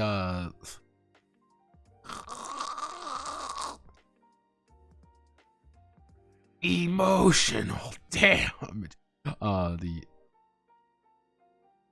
Nope, I want to select everything here. I want to that. Oddities is a general term for supernatural being. Supernatural encompasses a wide range of presences, including ghosts, monsters, demons, fantastical creatures, urban legend, monsters, artifacts. Can people perceive them? Can people doesn't have intelligence? Each oddity has different origin, personality, and powers affecting them. First, take a quick look at the Kaijin Jiten Dictionary of Kaiju. I think you'll find that. I think you will find that there's a bit of everything.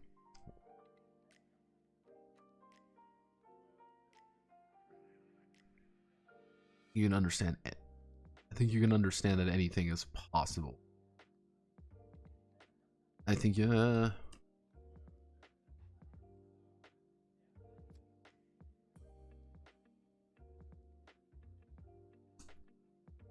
only thing the oddities in this world, well, they all have one thing in common. They affect the emotions of people involved in some way. Right? Easy enough to understand. Easy enough to understand. We select everything here. We do that.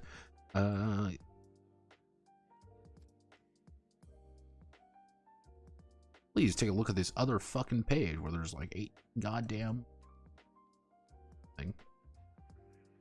Now we get to do the most entertaining part, in which we try to find this, and we realize that it's like a single fucking page, and we do this, and we do, and we double check up here. We select insert there. In other words, anything goes. Wow, thanks game, very big.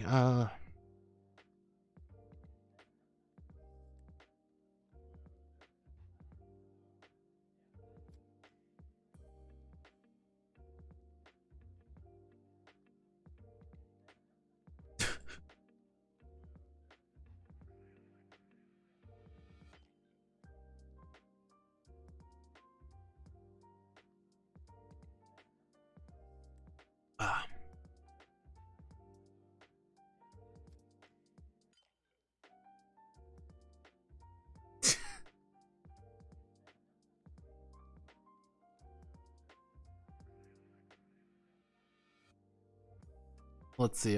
Some books with terrible layout, website make it easier. Well, this is for you, Risotto.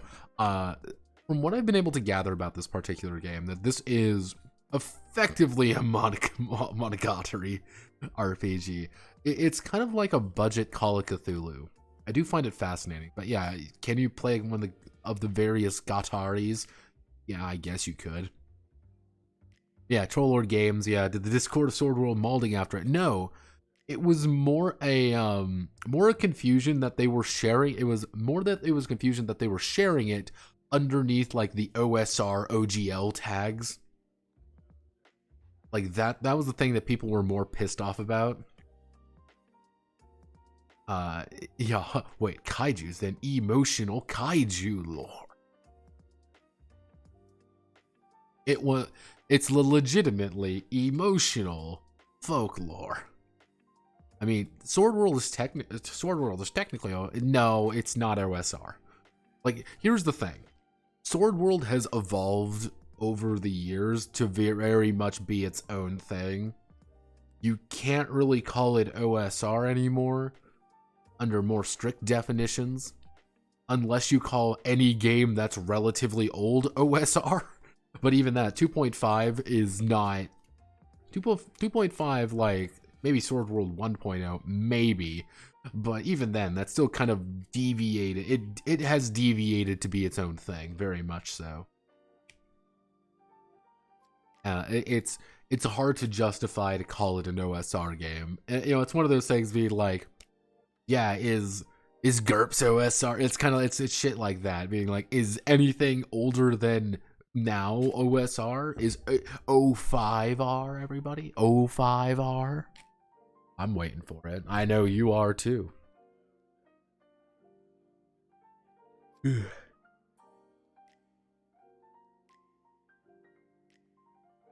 Is Besim, his big eye, small mouth, what OSR? Nani?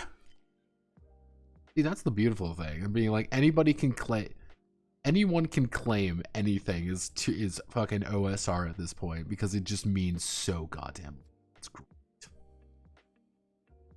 And I think that's like one of the main reasons why people have been somewhat molding about the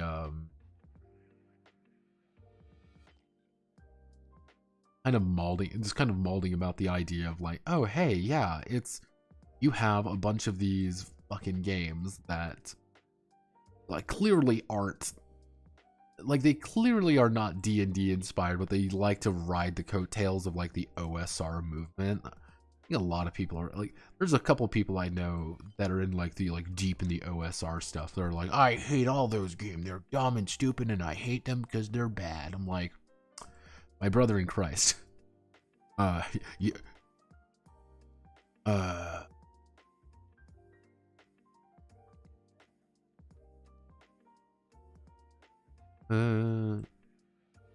This becomes an important element of the story. Here we double check. We do this. This we insert here, footnote, and then we put this right here. Actually, that would be the wrong place to put that footnote. We're going to instead put the footnote here. Insert footnote. Massive, goddamn footnote. So we're only on 86 footnotes for this game. Only 86, guys. Don't worry. There will be many more. Many, many more. Case in point. Case in point, everybody, as I discovered the magical world of having to deal with this bullshit.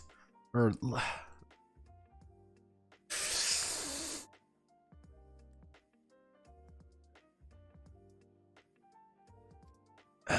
dokie then, Okie dokie then, I'm okay. Nothing wrong in anyone, and I'm not going insane. The world is gone. Creating your own oddity. You can choose from the Kaiju's your 10 Encyclopedia of the Weird. Use myth, folklore, create your own oddity to appear in your scenario. The oddity can take many different forms. Oddity can in different hues. Be curious. Sometimes look like gods. Sometimes be demons. Depending on the characteristics of the Emo-Klore TRPG, Emo-Klore. See, this is the beautiful thing about even going through this fucking game, is that like every single step of the way must be immediately tempered by the fact there's gonna be 6 goddamn fucking footnotes I need to put down. Lost my mouth.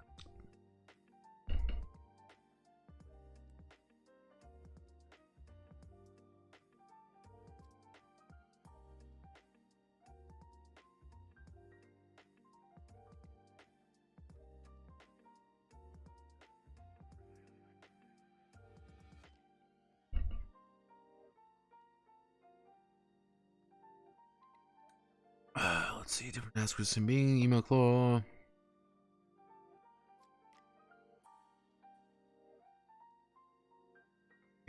Of the oddity, the otter. It's an otter, everybody. I sure do love otters. For facts, the same being, the same name, human origins. Oddity can take many forms. You are being stupid, and I know why you're being stupid, because we gotta go here, we gotta do this, do remove space after paragraph, you. There we are. There we go. Now we have to just select you, highlight all of you, go here, double check here, select everything here. Of course, fucking breaking your 5,000 goddamn little stupid fucking dots. I'm not being like, I hate Japanese game design. No, it's more like, I just hate the way this book is written.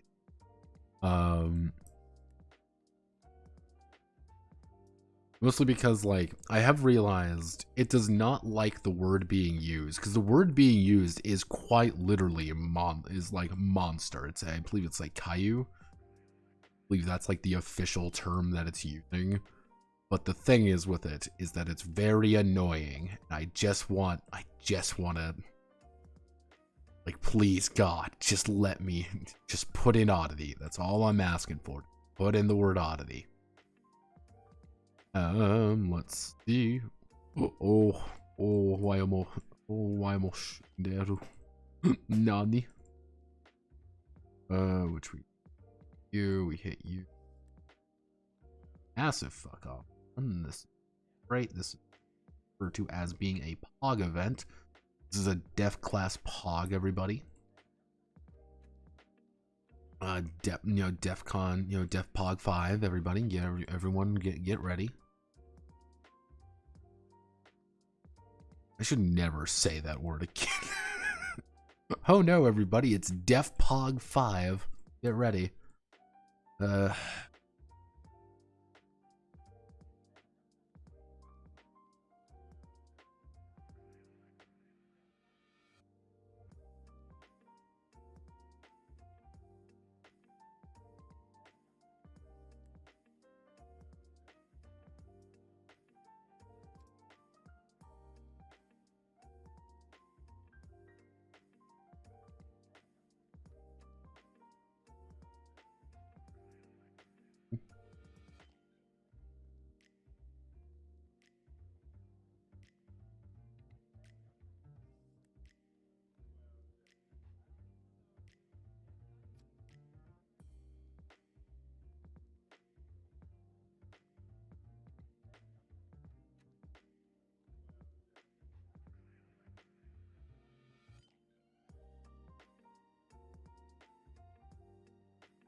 We're correct.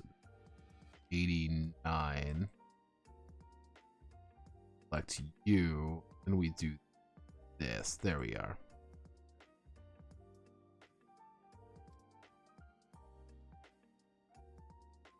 Why does it say it's the same thing, though?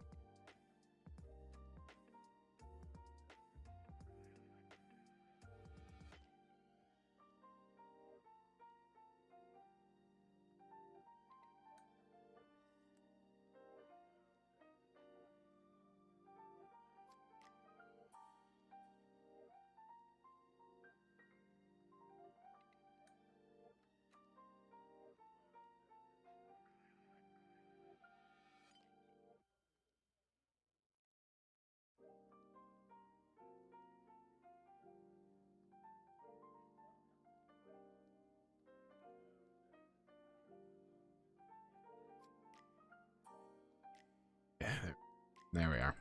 Things got a little bit mixed up. Okay. ER. Oh god, there's more. Because here's the beautiful thing. I'm going to have to add this to the player appendix, most likely. Or more accurately, the dealer appendix. As you can see by the lovely amount of shit here. And yes, I'm going to have to translate every single part of this. And I don't want to. But I will. I'm going to have to do every single fucking... fucking damn it. God. Deathbog. This is impressive VTuber. He tortured your shell as a show of endurance. Well, the thing is, the only VTuber I could impress with this is dead.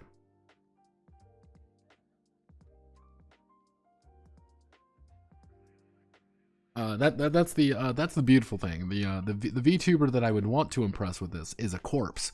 As you can tell, she's over here. That's the beautiful thing about this. The interesting thing with this, mind you, one of the few people who actually went over this game, which it was kind of like this big like thing for me. I was like, all right, we did it. Like, I found the person. Yes, she graduated. This is Io. This is Kazuryu Io. This is her. The interesting thing, this is the interesting thing with her, was she was only here for a year. She was only around there for about a year, and she actually did a fucking actual play of this game. Came out of fucking nowhere, and that was actually one of the main reasons why like I even knew about this game. I didn't watch it, but when I was doing research on the game, it popped up, and she actually played it relatively accurately. Because apparently the other one I went over just didn't play it accurately. They just didn't play it correctly. She was part of this. She was part of this group for a while. I don't know if they do any. Are they even around anymore? Let's hit the Discord button. Are they around anymore? Technically they are.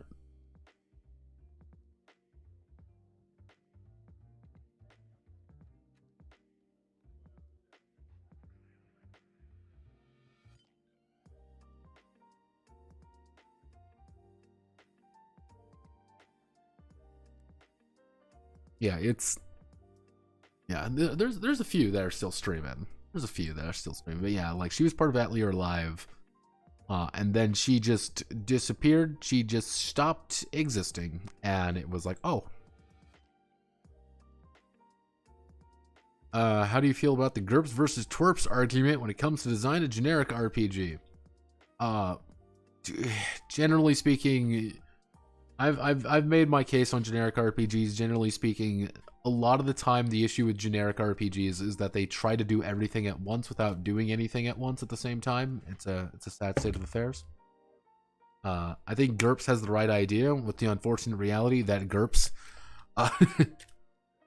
yeah, this is kind of like one of those interesting like just bits, is that she actually did it, and I remember it was like a fucking dramatic reveal to me anyway, where it was I finally got through everything. No, I don't think it was that. I think she just didn't want to do it anymore. I think that's the truth. I think she joined, she didn't want to do it anymore, because the thing is her numbers weren't very good. Like her numbers were never really good. So she probably just didn't want to do it anymore.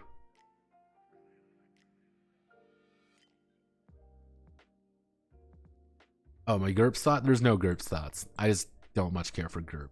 GURPS does the main issue, the primal issue with GURPS, very easily, is GURPS does every single thing at once. The problem is it does every single thing at once. And because of that, you do lose a lot of personality.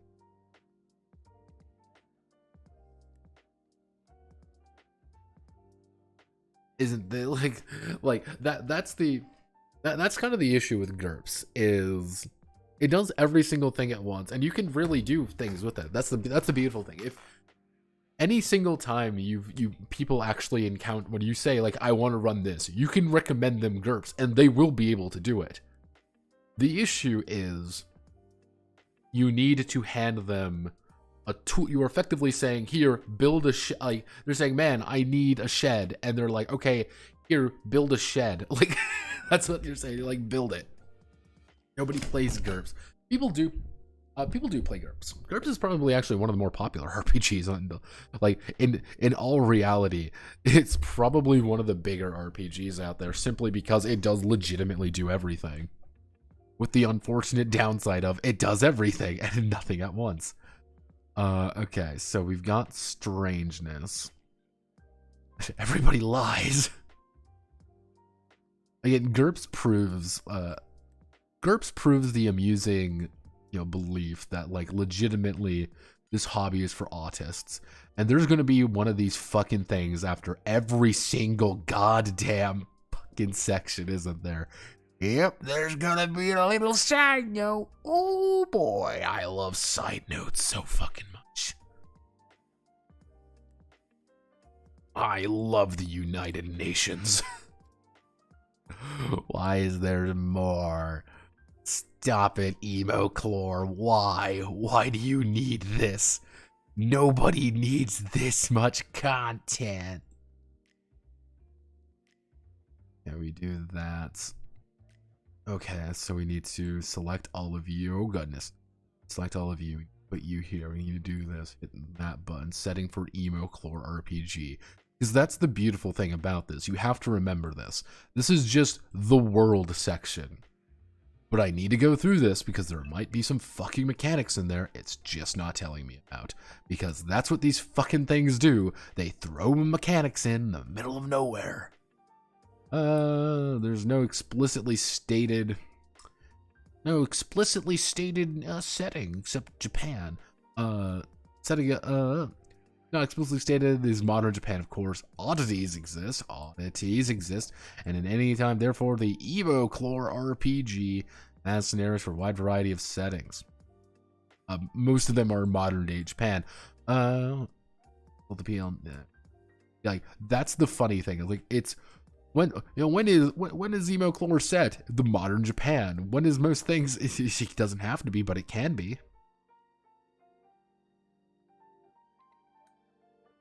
It's going to be like setting your Emo-Klore game in a different timeline. Setting it's set in modern Japan. Yes, everybody, it's set in modern Japan.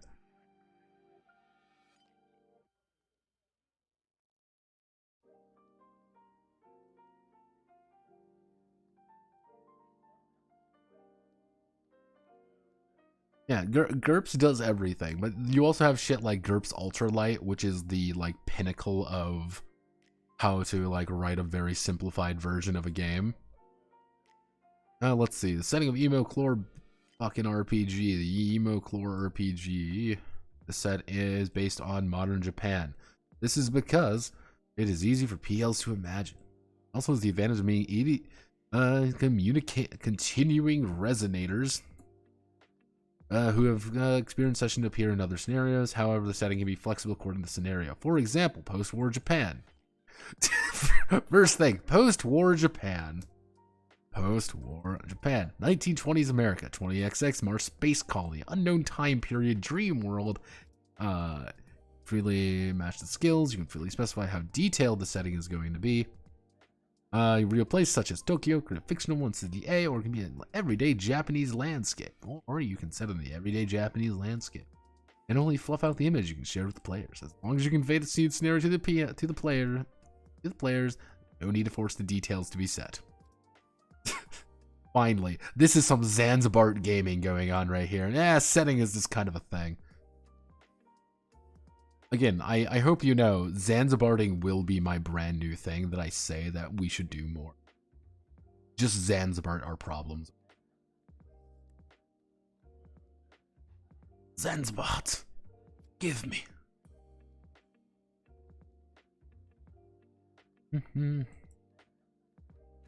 because weirdness is always in the world. Thanks. 1920s America. America, da, da, da, da, da, America, da, da, da, da, da.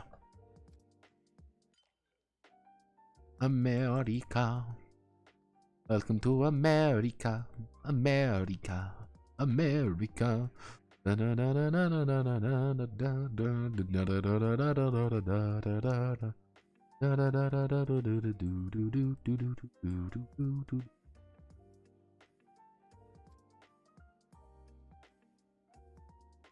Zanzibar gaming. Let's do you. Set you here, hit that button, hit you, go here, go there, hit that, and we are officially at 91. 91 fucking footnotes, so we're going to have more. Let's do that.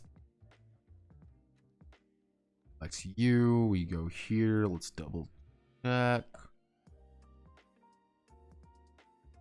Please use the other skill. Wow. Good. Thanks, game. Big help. If you don't know what to use, just use the other skill. Oh no. Oh no. I'm not losing my mark. I'm just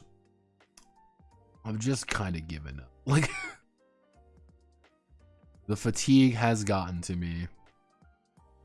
The day is rapidly ending. This really is no longer PogG. Please use the other skill. So this would be own skills to the scenario. Insert footnote. You did that. We are good.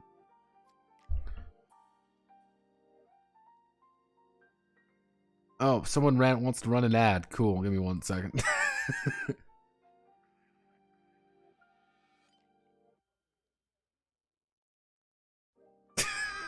See, this is the best part. Like, oh, pay notepad. What does this do? Otherwise, notice I just run a fucking ad.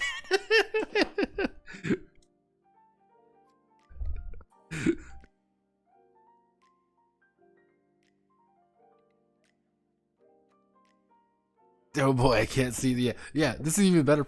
Run it 2 times. I can only run 1 ad at a time, unfortunately. As there's then... yeah, no, I have it rigged up that I will run another ad. That's the best part when it becomes available. Emo-Klore's grandchild of Inuyasha. Somewhat. You can somewhat say that solid.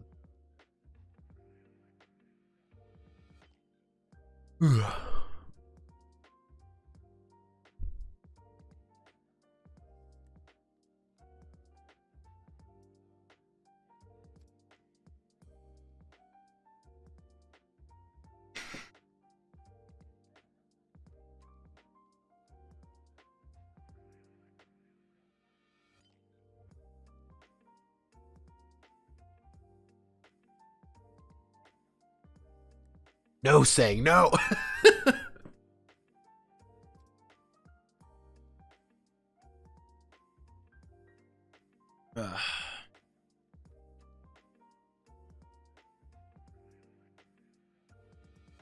Asha 2 wasn't so bad. It wasn't great either.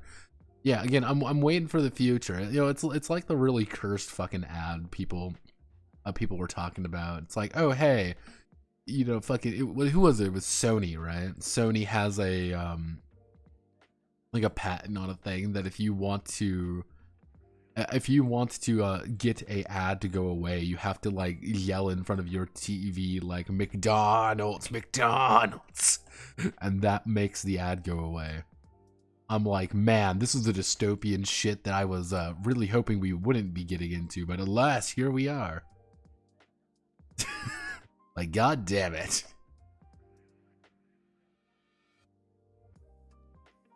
So I'm like, that's not fun dystopia. Again, I was promised, like, here's the thing. I was promised in our future that we would be getting murdered by, like, killbots or something. And it would be something, like, fun. This shit sucks. Like, this shit just sucks.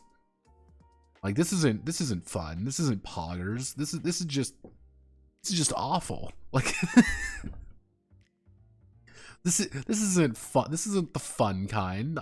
I was god damn it. I was promised to get shot by, you know, fucking aliens or something. Not have to scream McDonald's to make an ad pass. Like that's not like this isn't how what I signed up for. You can't force me to do this. What the fuck is this shit? This isn't cool. This isn't fun. Damn. Like I was genuinely saddened when I saw that. I was like, wow. Truly, the West has fallen.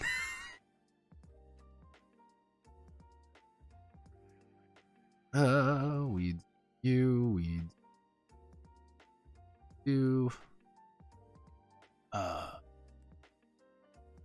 Japanese X with dots. List of typographic symbols. Wow, thanks. Where is the Japanese fucking asterisk? Because the Japanese got their own fucking asterisk. Because they fucking hate me. Select it. Here we go. Bump, bump. There we go. There's the Japanese fucking asterisk in the middle of goddamn everything. So we've done all of this. We're going to we're going to that. We hit Control and fellow traveler. Resonator.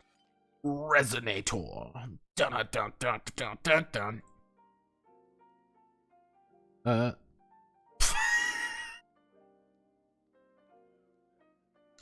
Okay, we're gonna put this in another one. Okay, the Resonator. The Resonator is not a xenophobe. He's not an alien who shares some common trait. Let's be xenophobic. That's what I heard really in this year. Dude, ad track, make sure you watch it. Yeah, it's shit like that. This isn't fun. I was mad at that before it was cool. It's apparently OnlyFans banned porn. What? How do they not know what we're, yeah. Instead of Killbox, we're just living the pod.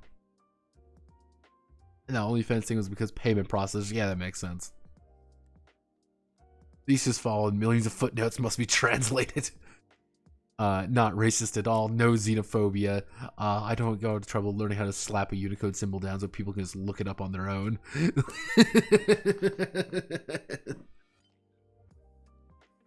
Yeah, I don't even think my keyboard can do the Japanese symbols. It's literally the Japanese asterisk. That's all it is. That's how they do an asterisk, because God is dead and we can't have nice things. The Japanese do not permit us to enjoy life. Therefore, we have to, you know, fucking do this shit. Oddities by some conspiracy which ultimately resonate with the story and finds himself in the middle of a whirlpool. In the other words, the Emo-Klore RP is protagonist of the session. Therefore, the word sympathizers, resonators, can be used to describe a wide variety of occupation, ability, and backbones. If you have policy what kind of resonators you want to play, you know, must be a certain condition for the resonator setup. In some case, a handout, see below, use to specify resonators during the session. This is a very common thing in Japanese games, I've learned, is they love their fucking handouts. They love their handouts and they love explaining shit to you. Being like, oh, you can play this. You can, but don't.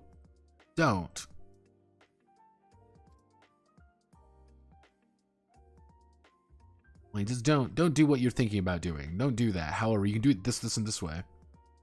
Roleplay characters taking the role of both DL and PL, DPC. DL's player character, the DPC, dealer equal PC, should be treated as a resonator. Not the main character should not be treated as a resonator.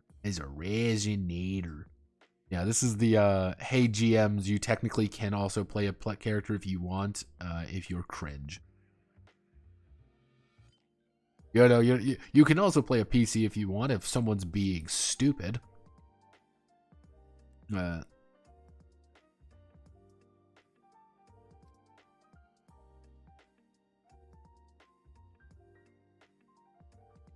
we go.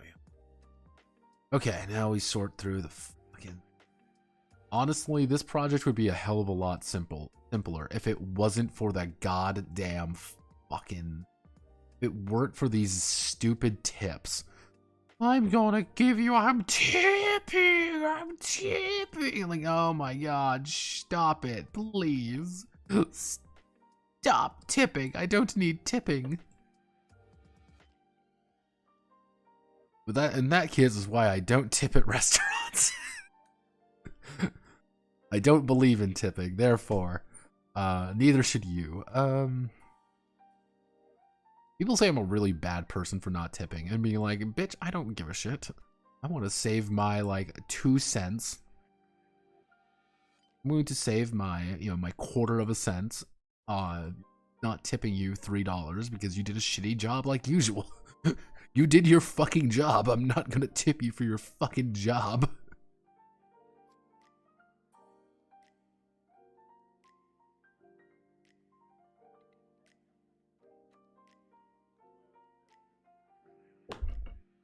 In all 42, because using that in a game, using it as pain. Dude, I love handouts so much. You guys are gonna be big, awesome monster.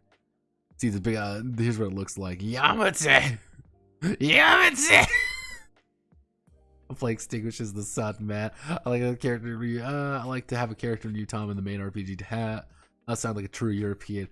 Nope, no, you're falling for the stereotype. I am the stereotype. I am the problem. It's when people talk about stereotypes and stuff. I am the issue. You've never seen me at my full fucking power level. Like that right there, that's the power, that's the real power level right there. And they fear the yarmulke. Then the problem is they know I don't tip. That's the best part. They damn well know I do not tip, and I keep going in, and that's how I keep getting away with it. Is that I keep going in. I keep giving them business. I just don't tip them at all.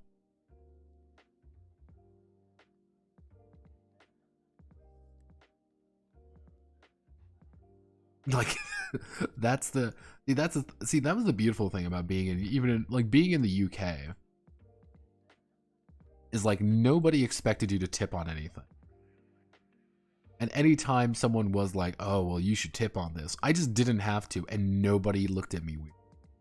It was like, this is my civic duty to not give other people money. Like, God, this is it. This is the real dream. Oh, you're a bad person. I don't fucking care. I'm not gonna pay you any fucking money to do your damn job.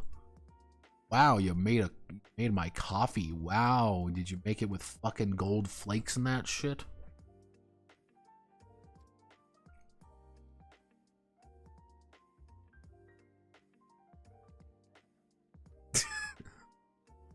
See, here's the thing.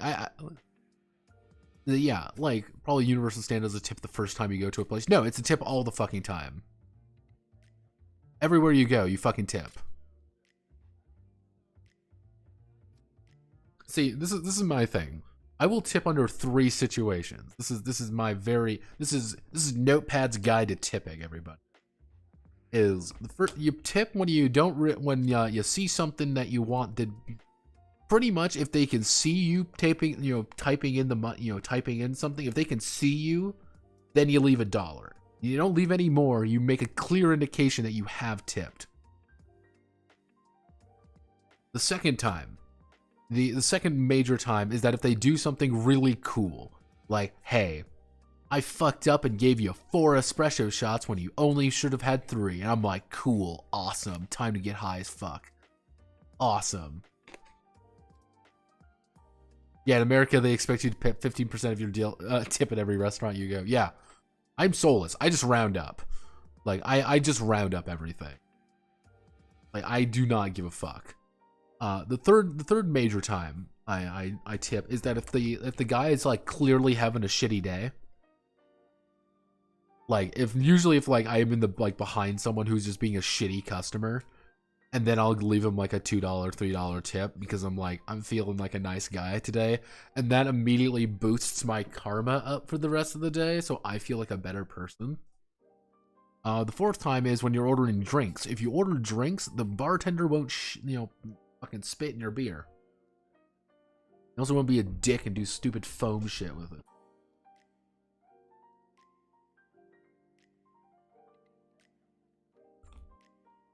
Because here's the beautiful thing. This is, if you want to see some beautiful corporatism at its fucking finest, because a vast majority of the time when you see people working at like restaurants and stuff, they aren't actually paid fair wages.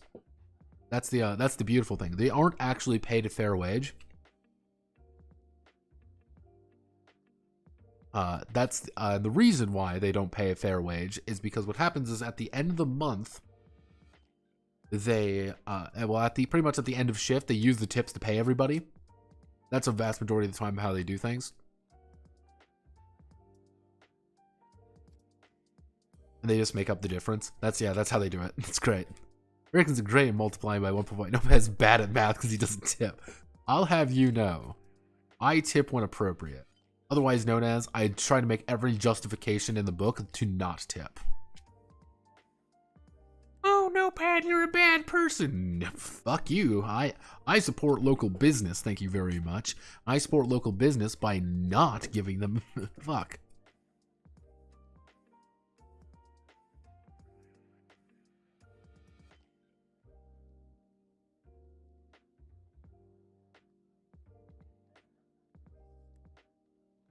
Yeah, trust me. I've done it more than once where I just don't even round up. Rounding up is if I'm feeling good. Yeah, rounding up is if I'm feeling good, ethical. That's the beautiful thing.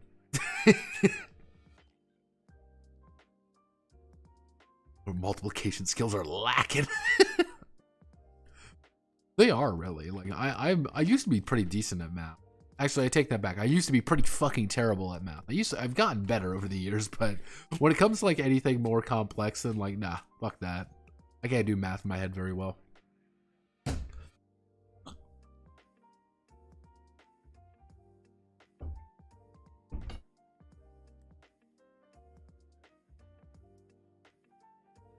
I am consistently impressed by people who can do math like really rapidly in their head. My fucking cousin's that way, and he's bonkers.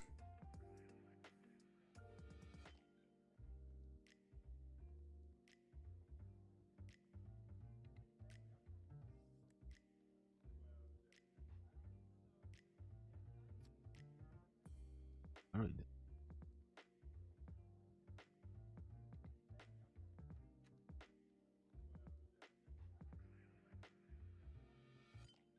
Actually.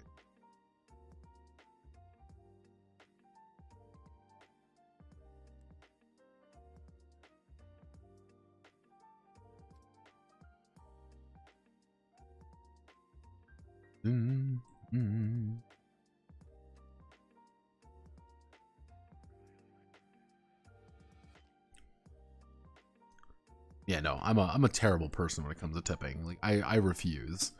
Like I am a wholeheartedly, a fucking bastard when it comes to that.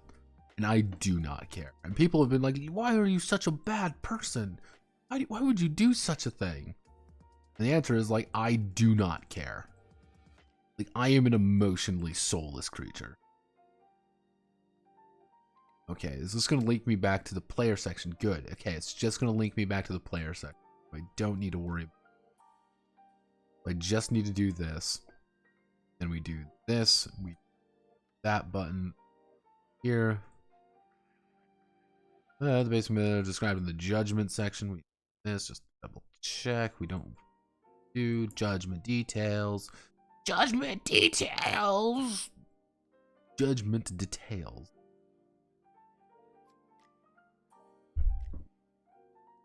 Why would anyone need math, dude? Dude, my brother is like that. I don't get it. Fucking alien. What's 381 times 90? He sits for a second, moves his lips, and then spits out an answer. Spooky shit. When would a game designer ever need move math?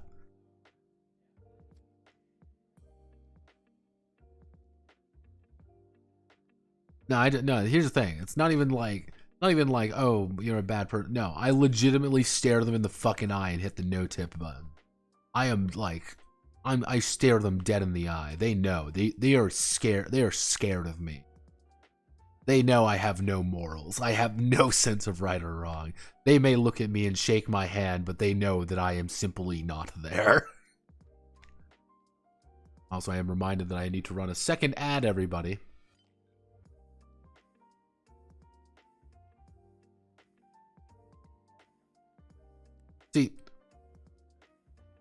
See, that's the beautiful thing when it comes to like, I had to, when I was in the UK, there was like the Germantown bar thing.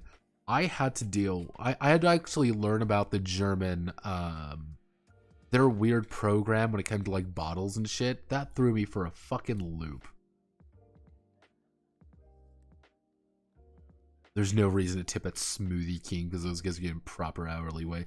See, that's the thing. Like, and I've told people being like, why don't you tip? Being like, I support workers getting a fair wage, and they can't go back on me on being like, oh well, why don't you tip normally? Being like, well, fuck, I support. You know, it's just saying fuck off. I don't want to pay money. Being like, I support workers getting paid a fair and balanced wage.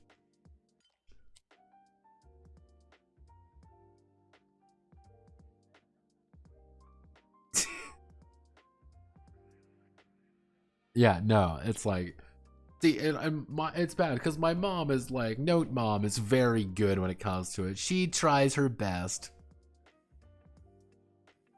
Like, she's doing her best to, you know, get everything set up. She tries to tip people. She has me write in everything because she knows I'm an amoral sociopath. She knows she's raised me. I'm a monster. And she's accepted it. She's just fully like, oh, all right, I understand. Like, my son has zero morals, and he is able to do this, you know, atrocity of you know, life, of just fucking over these guys, just completely skull fucking them. And I don't blink at torture. He doesn't blink at torture. He doesn't care. Human trafficking, everything. Yeah, I don't blink. It's bad because she's like, oh well, we should tip, and it's like, no, why would we fucking tip? The food was bad. You're like, oh well, no pad. We should be nice. We should be like, no, fuck it. She knows she raised an amoral sociopath. I'm gonna have to double check this. Everything. Dealer section, worldview, resonators.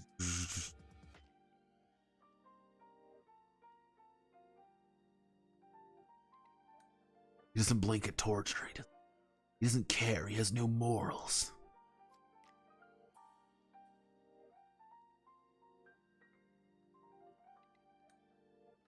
The thing is, I can never picture that in any other remote capacity other than that stupid fucking fat ass cat.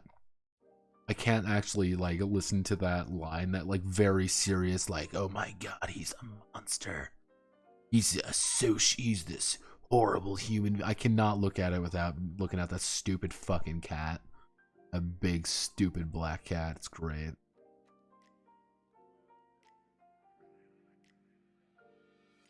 Yep, it's like, oh, you know, like your brain has been, you know, fucked over by memes. I'm like, yes, it has been. It's over. Like, there's nothing but soup in there at this point. Hello, phone. What would you like to talk about? No, it's breaking again.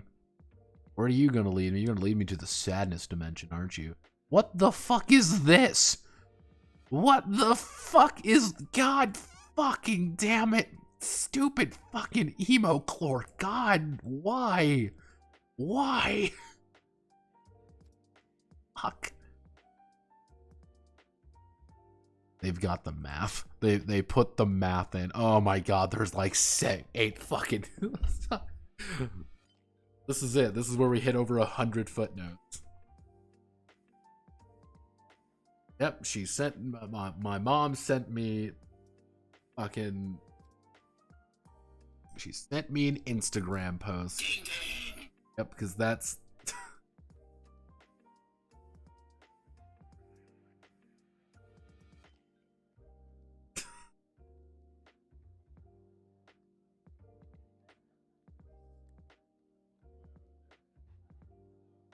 See, this is the like the tragic thing. Like my mom does. I'm gonna hit Stack Overflow. Not yet. See, that's the beautiful thing. Like, my mom does social media better than me because she's been banned from things before. Like, my mom's been banned off Twitter like 3 times. She keeps getting in the shit posting fights with fucking people. Every like, yeah, like I can't. I've never been banned off Twitter. I'm a good Christian boy. Like I try to keep my life clear. I'm a good man. My mom's a shit poster. And I've told her this before. I've told my mom, like, Mom, you're a shit poster. You are a bad person on the internet. And she like deliberately says shit to get people mad. Like, that's the worst part. Like, all I'm saying is that if she was on fucking 4chan, she would have like V would have a meltdown. Like, that's what she fucking does. But then she'll send me like, oh, here's some Instagram funny cat videos. It's just like, Mom, you told a Republican senator to go fucking kill himself. Can you please, Mom, please, Mama? Hey, like, oh, it was that bad. like, Mom, what are you doing?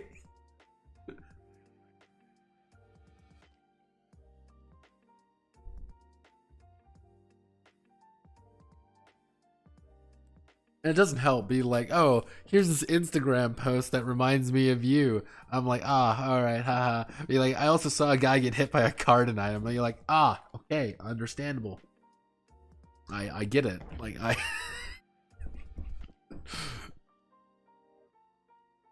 my mother is like the master of this completely like non sequitur like conversation. It's like, of course. How could I be such a fool? The worst part is I know she gets me when I say, oh, I'm going through my Bateman arc. Like, the fact that she knows is even better. That's not very American Psycho of me. When do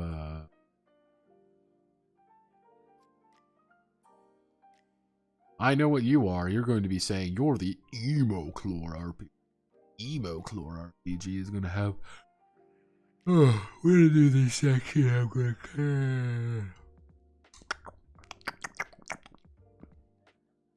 gonna do this section, and then I am going to go to nap time, probably. Well, not nap time.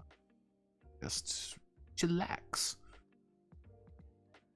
Because I am very fucking tired all of a sudden. Let's see. Emo-Klore. Judgment Emo-Klore. Following the timing of judgment, when you are going to determine success or failure, resonant action, when you want to determine success, naturally based off roleplay. Following case,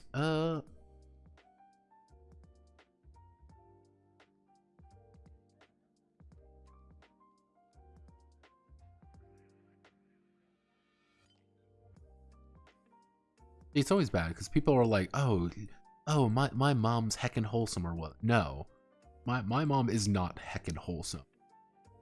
The amount of like shit posting she does, it's truly awe-inspiring.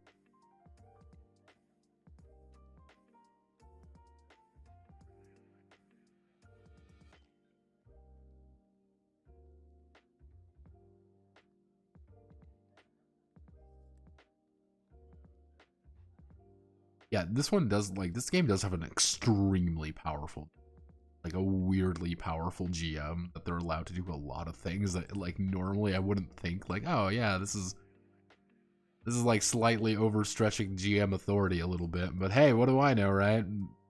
Put you there. I mean, that's wacky. Wickety wackety. Specify decision in a scenario such as you may succeed or fail. If you require judgment scenario, write the scenario for both success and failure in mind, regardless of the probability. Yeah, this is This is kind of like some like things that are very common in Japan, where it's like, yeah, you gotta remember most of these are scenarios. Like people write these scenarios out and they want you to play it somewhat the way they have planned out. If you don't, there's a chance you will break the scenario.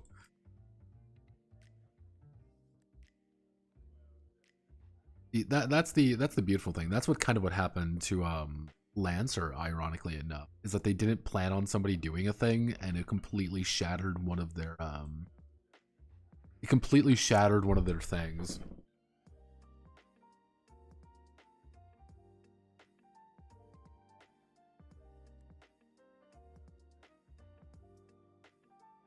What does Note Mom think about your TTRPG thing? She thinks it's a really stupid hobby. She thinks it's a hobby, and then she thinks it's funny.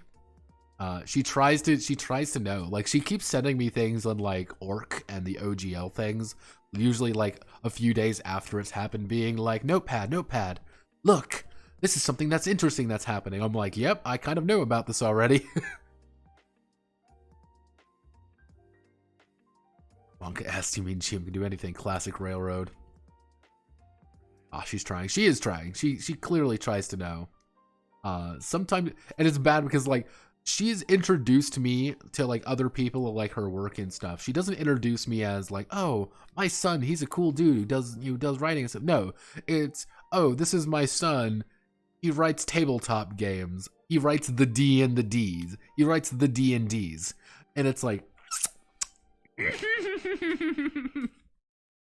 Yeah, for a while she just introduced me to be like, oh, he writes D&D games.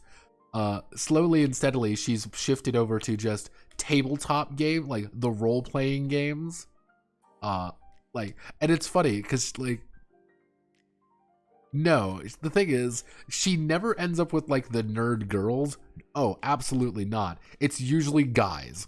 Those are like the ones who are like the most receptive, be like, wow, that's super cool.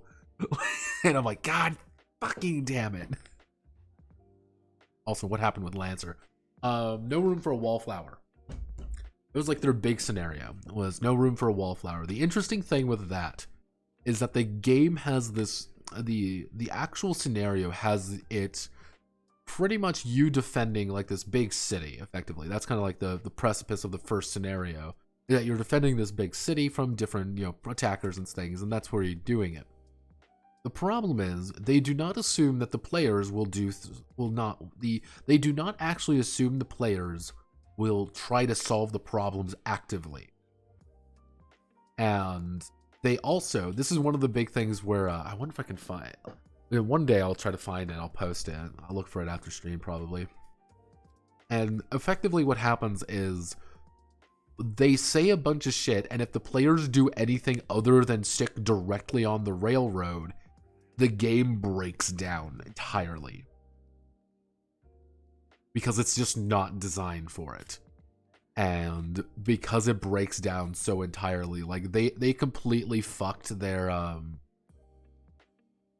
yeah, because there's like one which is like, oh, there's a sniper actively like shooting people in town. And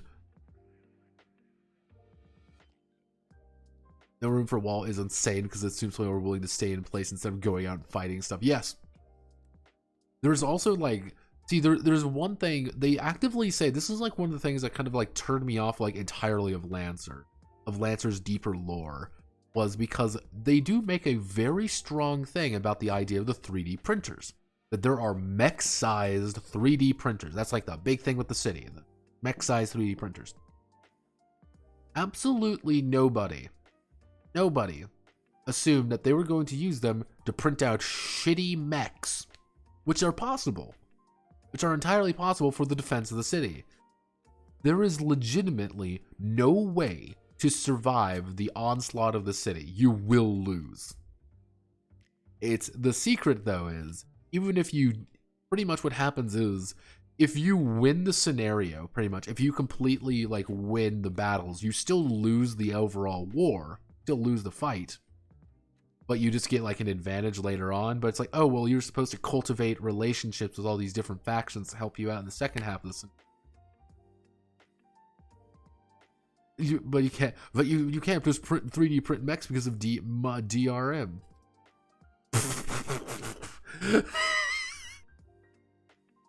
I'm going to allow that, Twitch, because of the context of it. Remember that. You just can't print 3D mechs because of the DRM. See, that's the beautiful thing. That's the absolute beautiful thing, is you can print, as long as you have it, you can technically do it as long as you want, which they clearly state, which isn't a problem. You print landmine. Yeah. And the thing is, they weren't printing actual, like, full-on mechs. They were just printing parts of mechs to actually use as just guns.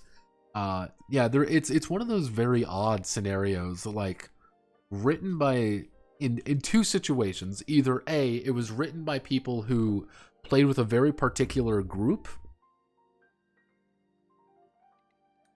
and absolutely had zero understanding that other people might want to approach it differently, or it was legitimately, we just never thought you could win. Why is corporations a thing? That's the problem. Because Lancer lore makes no sense the more you think about it. That's like the main precipice of problems with Lancer. The more you think about Lancer lore, the less sense it makes.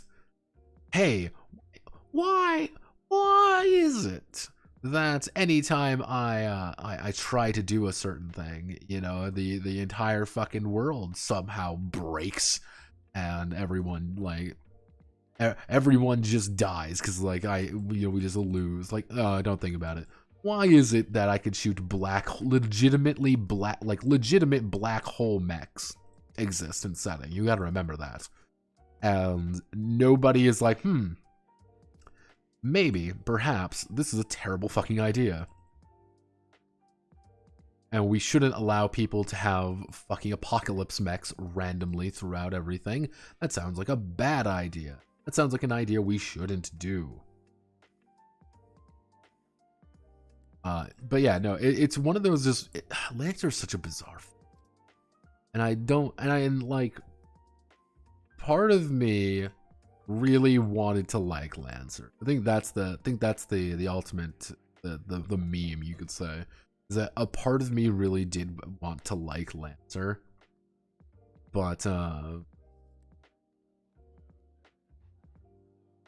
that other part of me clearly knew, like, this is fucking stupid. Like, this is just stupid. Like, not like a fun kind, just like a, wow, this is like, I am actively losing brain cells by being a part of this conversation of dealing with Lancer lore.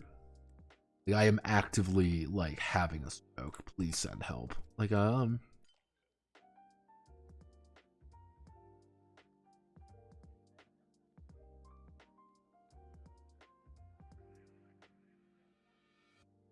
I think that's kind of like one of the larger issues with Lancer in general, is that it has this weird... Lancer has this, like, completely weird opinion that, like, you have to play Lancer exactly that way, but you can also just not play it that way at all.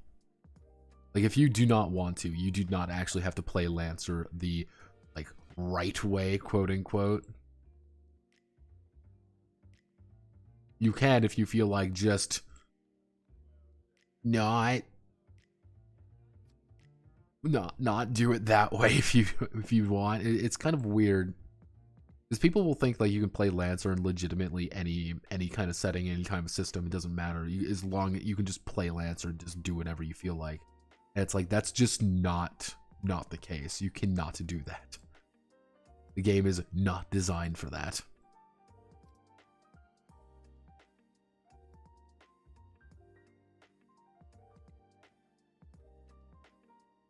But it's got the best branding available. It's like the world's greatest RPG. It's just the mech RPG. And anything will always be, why don't you just play Lancer? And that's so fucking hitting you.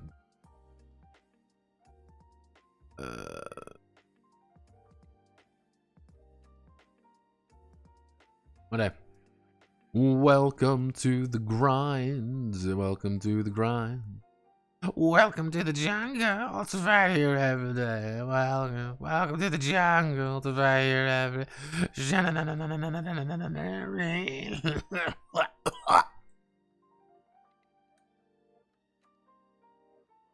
Omeruto Ramete. Oh. Oh. Dum do do do do do do do do do do do do do do do. Okay, wait. Look at the trash can in the room. You should naturally notice scraps of paper thrown in the trash.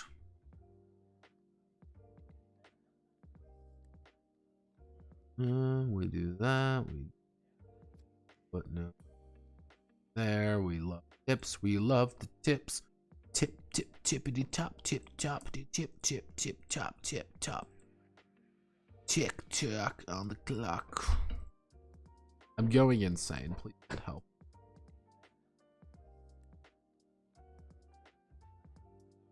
In a world where weapons of war are cheap and easily available, the masses of people have at least a fighting chance against here, and yet Lancer 3D printer Mexan still has problems.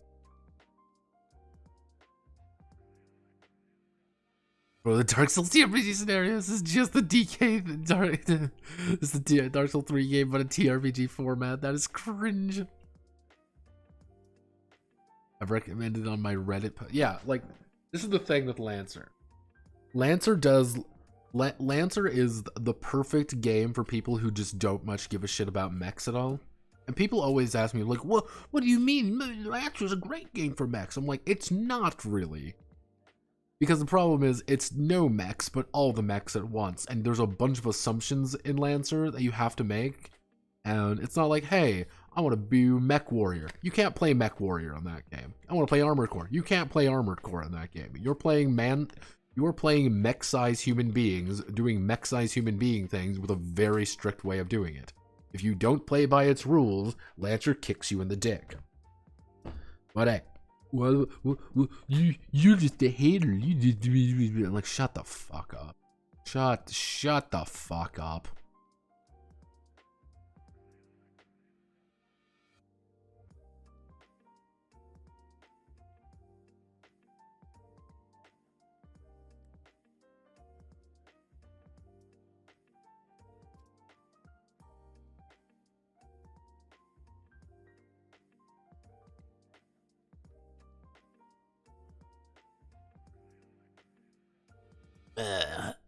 Yeah, I will always, like, I don't want to be like, ah, man, I fucking hate this game because I think Tom's a fucking idiot. Even though that has its own place in the world, but trust me. And Tom is kind of a dumbass, but I'll never say like, oh hey, this game is just bad because Tom. No, I'll say it's bad because of my very well reasoned arguments, because they're my very well reasoned arguments, and I'm never wrong.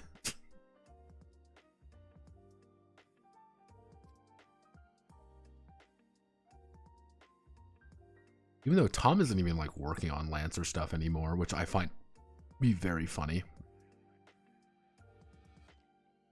Because Tom wants to make, fun fact, Tom wants to make Icon, which is Fantasy Lancer. He keeps saying that it's not Fantasy Lancer, but it completely is. And it's very funny every time he says it's not, but then he like posts something and be like, oh wait, wow, look everybody, it's Fantasy Lancer. Because I think he damn well knows he can't make anything else other than just Fantasy Lancer.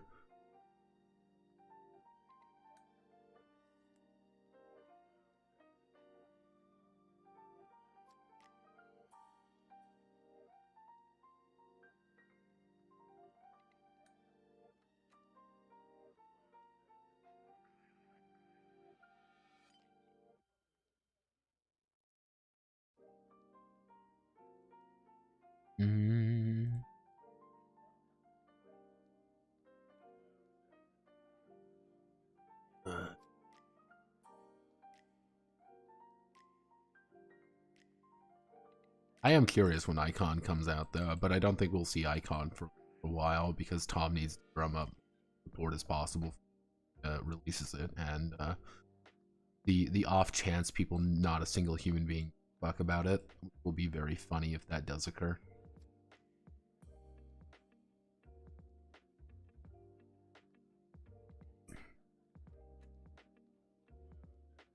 But I know, I know damn well a lot of people are going to just flock to that game immediately because it has his name on it, and Tom can do no wrong. Remember that. Tom can do absolutely nothing wrong outside all the things Tom has done wrong.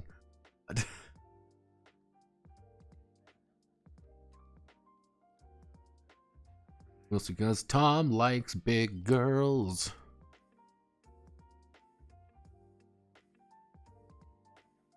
Doesn't want anyone to remember his D days because that's a little bit weird. See, that's one thing I will always find amusing about Tom, is that Tom did a lot of D stuff back in the day. Like, a lot of D shit. It was like, Jesus, that's... Wow, that's a lot. Like, oh, whoa, whoa, buddy. Hey, buddy. Oh. That's a lot of things that you don't see in polite company. Oh, do not break.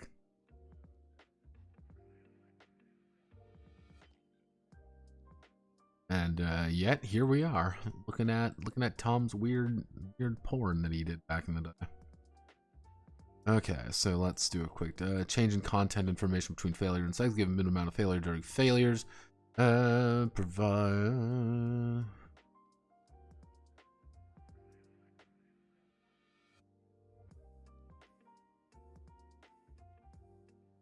Sir. This is. Alright, there we are. We are officially at 116 fucking footnotes. 116 fucking footnotes.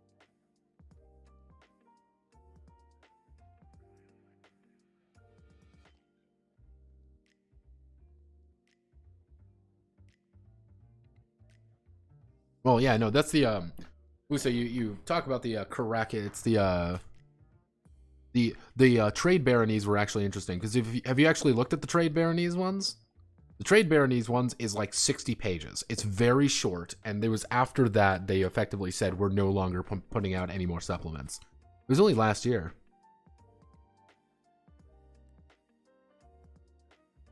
Let's see. Actually, see.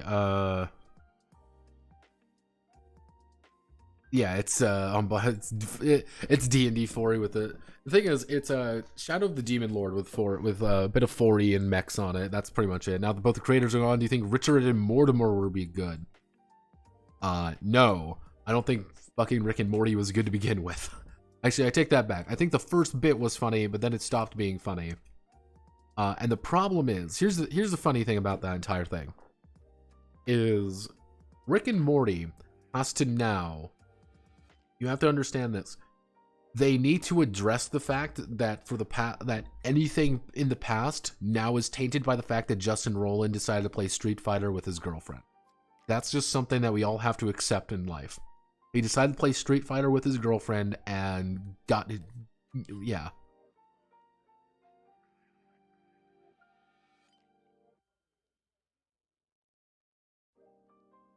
Damn, tell me more about Tom. I know nothing about this man. Tom is interesting. Tom's done quite a few different things. He is an artist, though. That's one of the big things. He is an artiste. Hadouken.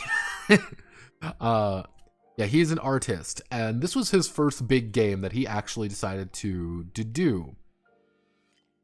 And it was like, cool. This is the big thing that he was gonna do. But the problem was, Tom is an artist, so he actually got the guy. They got one guy who was actually working on one D&D. Ironically enough, they actually got him and this other guy. I can't remember his exact name, to work on it, and that led to Jesus. That led to quite a few different things. But here's the thing about Tom: his big thing is kill 6 billion demons. I haven't read Kill 6 Billion Demons in a while, but here it is. So yeah, welcome to yeah, this is Abaddon's comic. You've probably seen Kill 6 Billion Demons before. Probably, maybe, who knows? I don't care. The thing with Kill 6 Billion Demons is that it has it's very pretty, but Tom has two major issues. And this has been a thing with Tom since day one.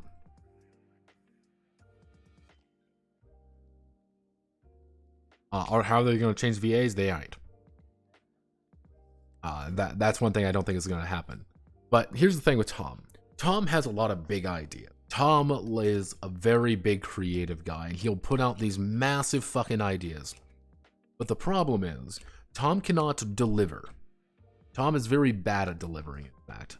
And he sets out massive ideas, and then he drops them when he's no longer interested in them. He's like, this is really cool, I'm going to draw the really cool thing. Okay, I'm bored now, we're leaving now, we're doing something else.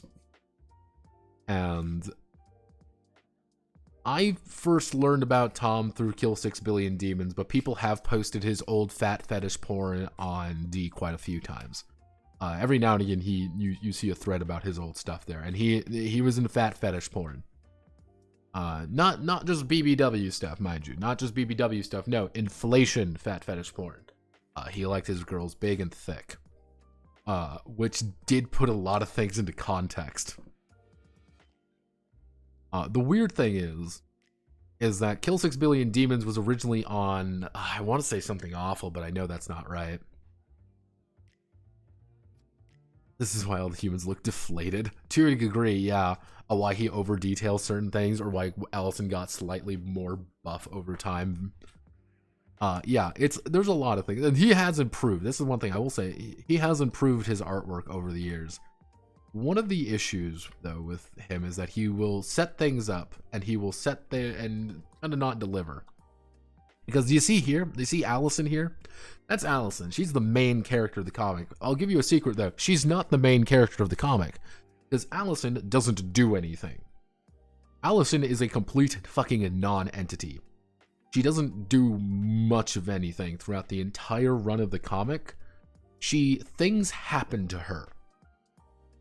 That's like one of the major issues, is that things happen to her, and then people come around to bring her to the next thing, or that she's like, I'm going to do a thing, something terrible happens, and then something happens to her. Are you saying she doesn't kill 6 billion demons? No. Kill 6 billion demons is her name. That's the thing. It's not an action, it's a title. Have they talked about that in any remote capacity for literal years? No. No, they have not. That's kind of just a non-factor now. Because there's a lot of little plot points early on that have been not necessarily dropped, but just kind of forgotten. And nobody cares about, because this thing has been running for 10 years. And a lot of things that Tom has done has been based around this. He's actually made a Kill 6 Billion Demons RPG. We actually went over it on the channel. It's powered by the Apocalypse, and it's not very good. It's actually quite boring, in fact. Kind of extending to his...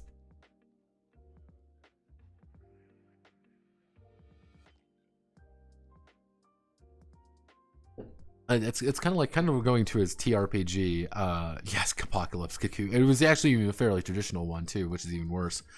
One of the things about Tom that I find interesting about his tabletop habits is that he's the same way.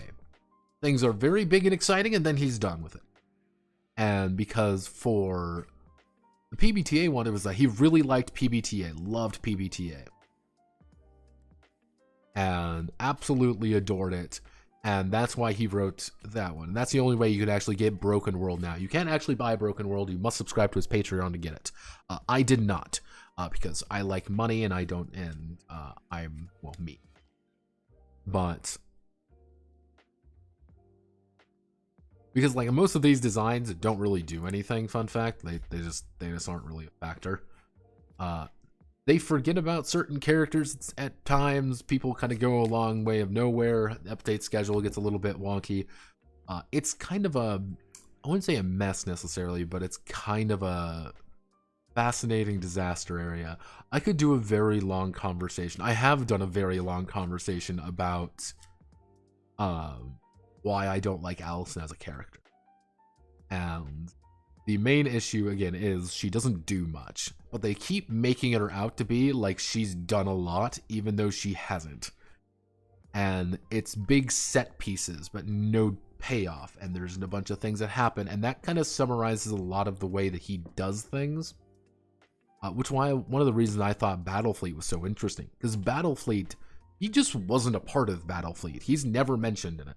It's only the other main writer. So I have a strange feeling. This is one of the things that I've always thought was interesting. This is a question I always pondered to everybody. If you took Lancer and removed the artwork and had another artist do it, do you think Lancer would have gone anywhere? I don't think so. I genuinely think it would not have gone anywhere. Depends on the artist. But here's the thing. You gotta remember this. Lancer was getting promoted on this webcomic the entire time. You can actually find certain bits and pieces of, him promoting Lancer throughout. And he promoted it through his big thing here. And let me see if I can find, he's got all these fucking things. You can go visit the wiki if you want. The Demoniac. Oh wow, look, you want to support him? You can go on his Patreon. How much money does he make on his Patreon? Oh, he has 2,482 followers. Ah, great.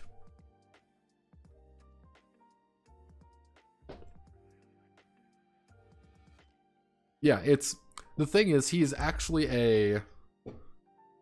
Yeah, like, this is get all the above for $10 a month. Get all the above access and testing versions as I update my side RPG work on Patreon, including The Pit, a dungeon crawling RPG, and Gun, a Weird West RPG. He's not even talking about Icon anymore. Yeah, like, I don't hate Abaddon. I think he's just a...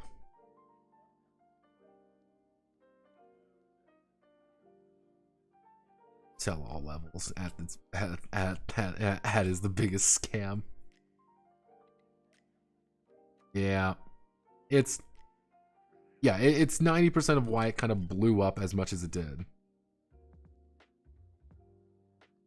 And the beautiful thing was, and that's why I always say, like, would it be as popular if you removed that part of it? And I don't really think it would be. And I think that's kind of it's more indicative of a lot of different little things. But damn it, Lancer's just Mecha Morkborg. The thing is this. There is actually shit under the hood for Lancer. I will never say that. I'm not going to say, like, I think Lancer's a bad game. Lancer isn't a bad game. The problem is, Lancer's just not a, Lancer just isn't the end-all be-all of all mech games at all times, like people make it out to be.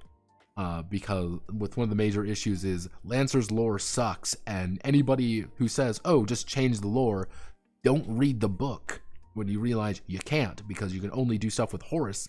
It's one of those things like, if you say ignore the lore, suddenly you have to ignore the fact of how the license system works.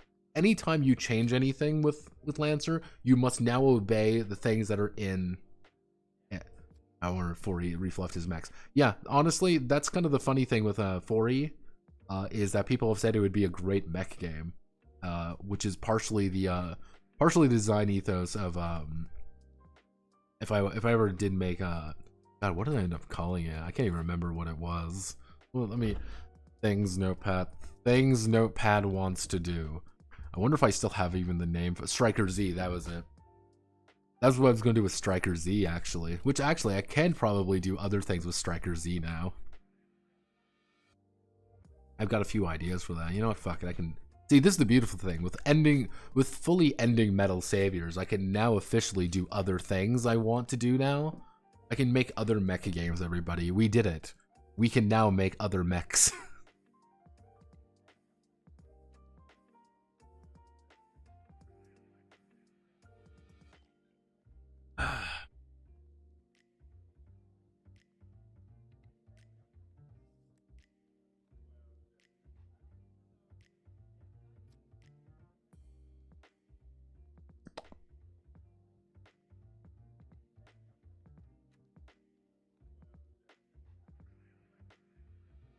It's pilot. Yeah, no, it's...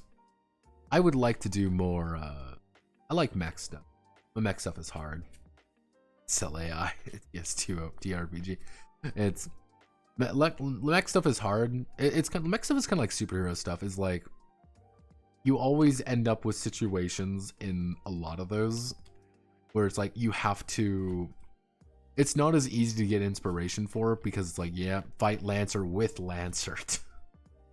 Nah, you ain't dislodging Lancer at this point. Pretty much the only way Lancer really is going to fall into the obscurity at this point is if somebody makes their own Lancer version that just kind of does its own thing. But even now, I don't think Lancer actually is doing the numbers you can do as it was. Simply because it's like, when the devs effectively say we're no longer working on things and we're sorry, because we don't have, like, we'll never get, let me bring up no room for a wallflower act 2. Like, we're never gonna get, like, we're not getting this. Like, that's the beautiful thing. Like, we're not, like, this just isn't going to happen. They said no. To my understanding, we may never get part 2. It's a big maybe because Tom and Miguel's lives have gotten busy and complicated. Yeah, like, that's the beautiful thing. Is like they effectively said we don't want to do it anymore, so they just didn't do it anymore. It's gone. It's bye bye. Haha. Hoo hoo. Yeah, module part 1. There was a lot of these like modules and shit. But they actually promised a lot, and they promised a lot of it, and nothing really happened with it. So that's kind of the nature of the beast a little bit. So I'm gonna call it there because I'm tired, and I got shit I gotta do. So Godspeed, good luck. Hope you all have a wonderful rest of your day. Tomorrow we're gonna be working more on Gachimuchi. Let's see. Yeah, Game of Thrones is never going to finish. We all know this. We will, yeah, it'll be Gachimuchi tomorrow. Don't know about the time, but we'll work on that as it comes. Most likely Thursday we're going to be working on the Wonderful World, the Wonderful World of Tenra Bancho Zero. So that's going to be kind of interesting to go over, if only because it's very odd.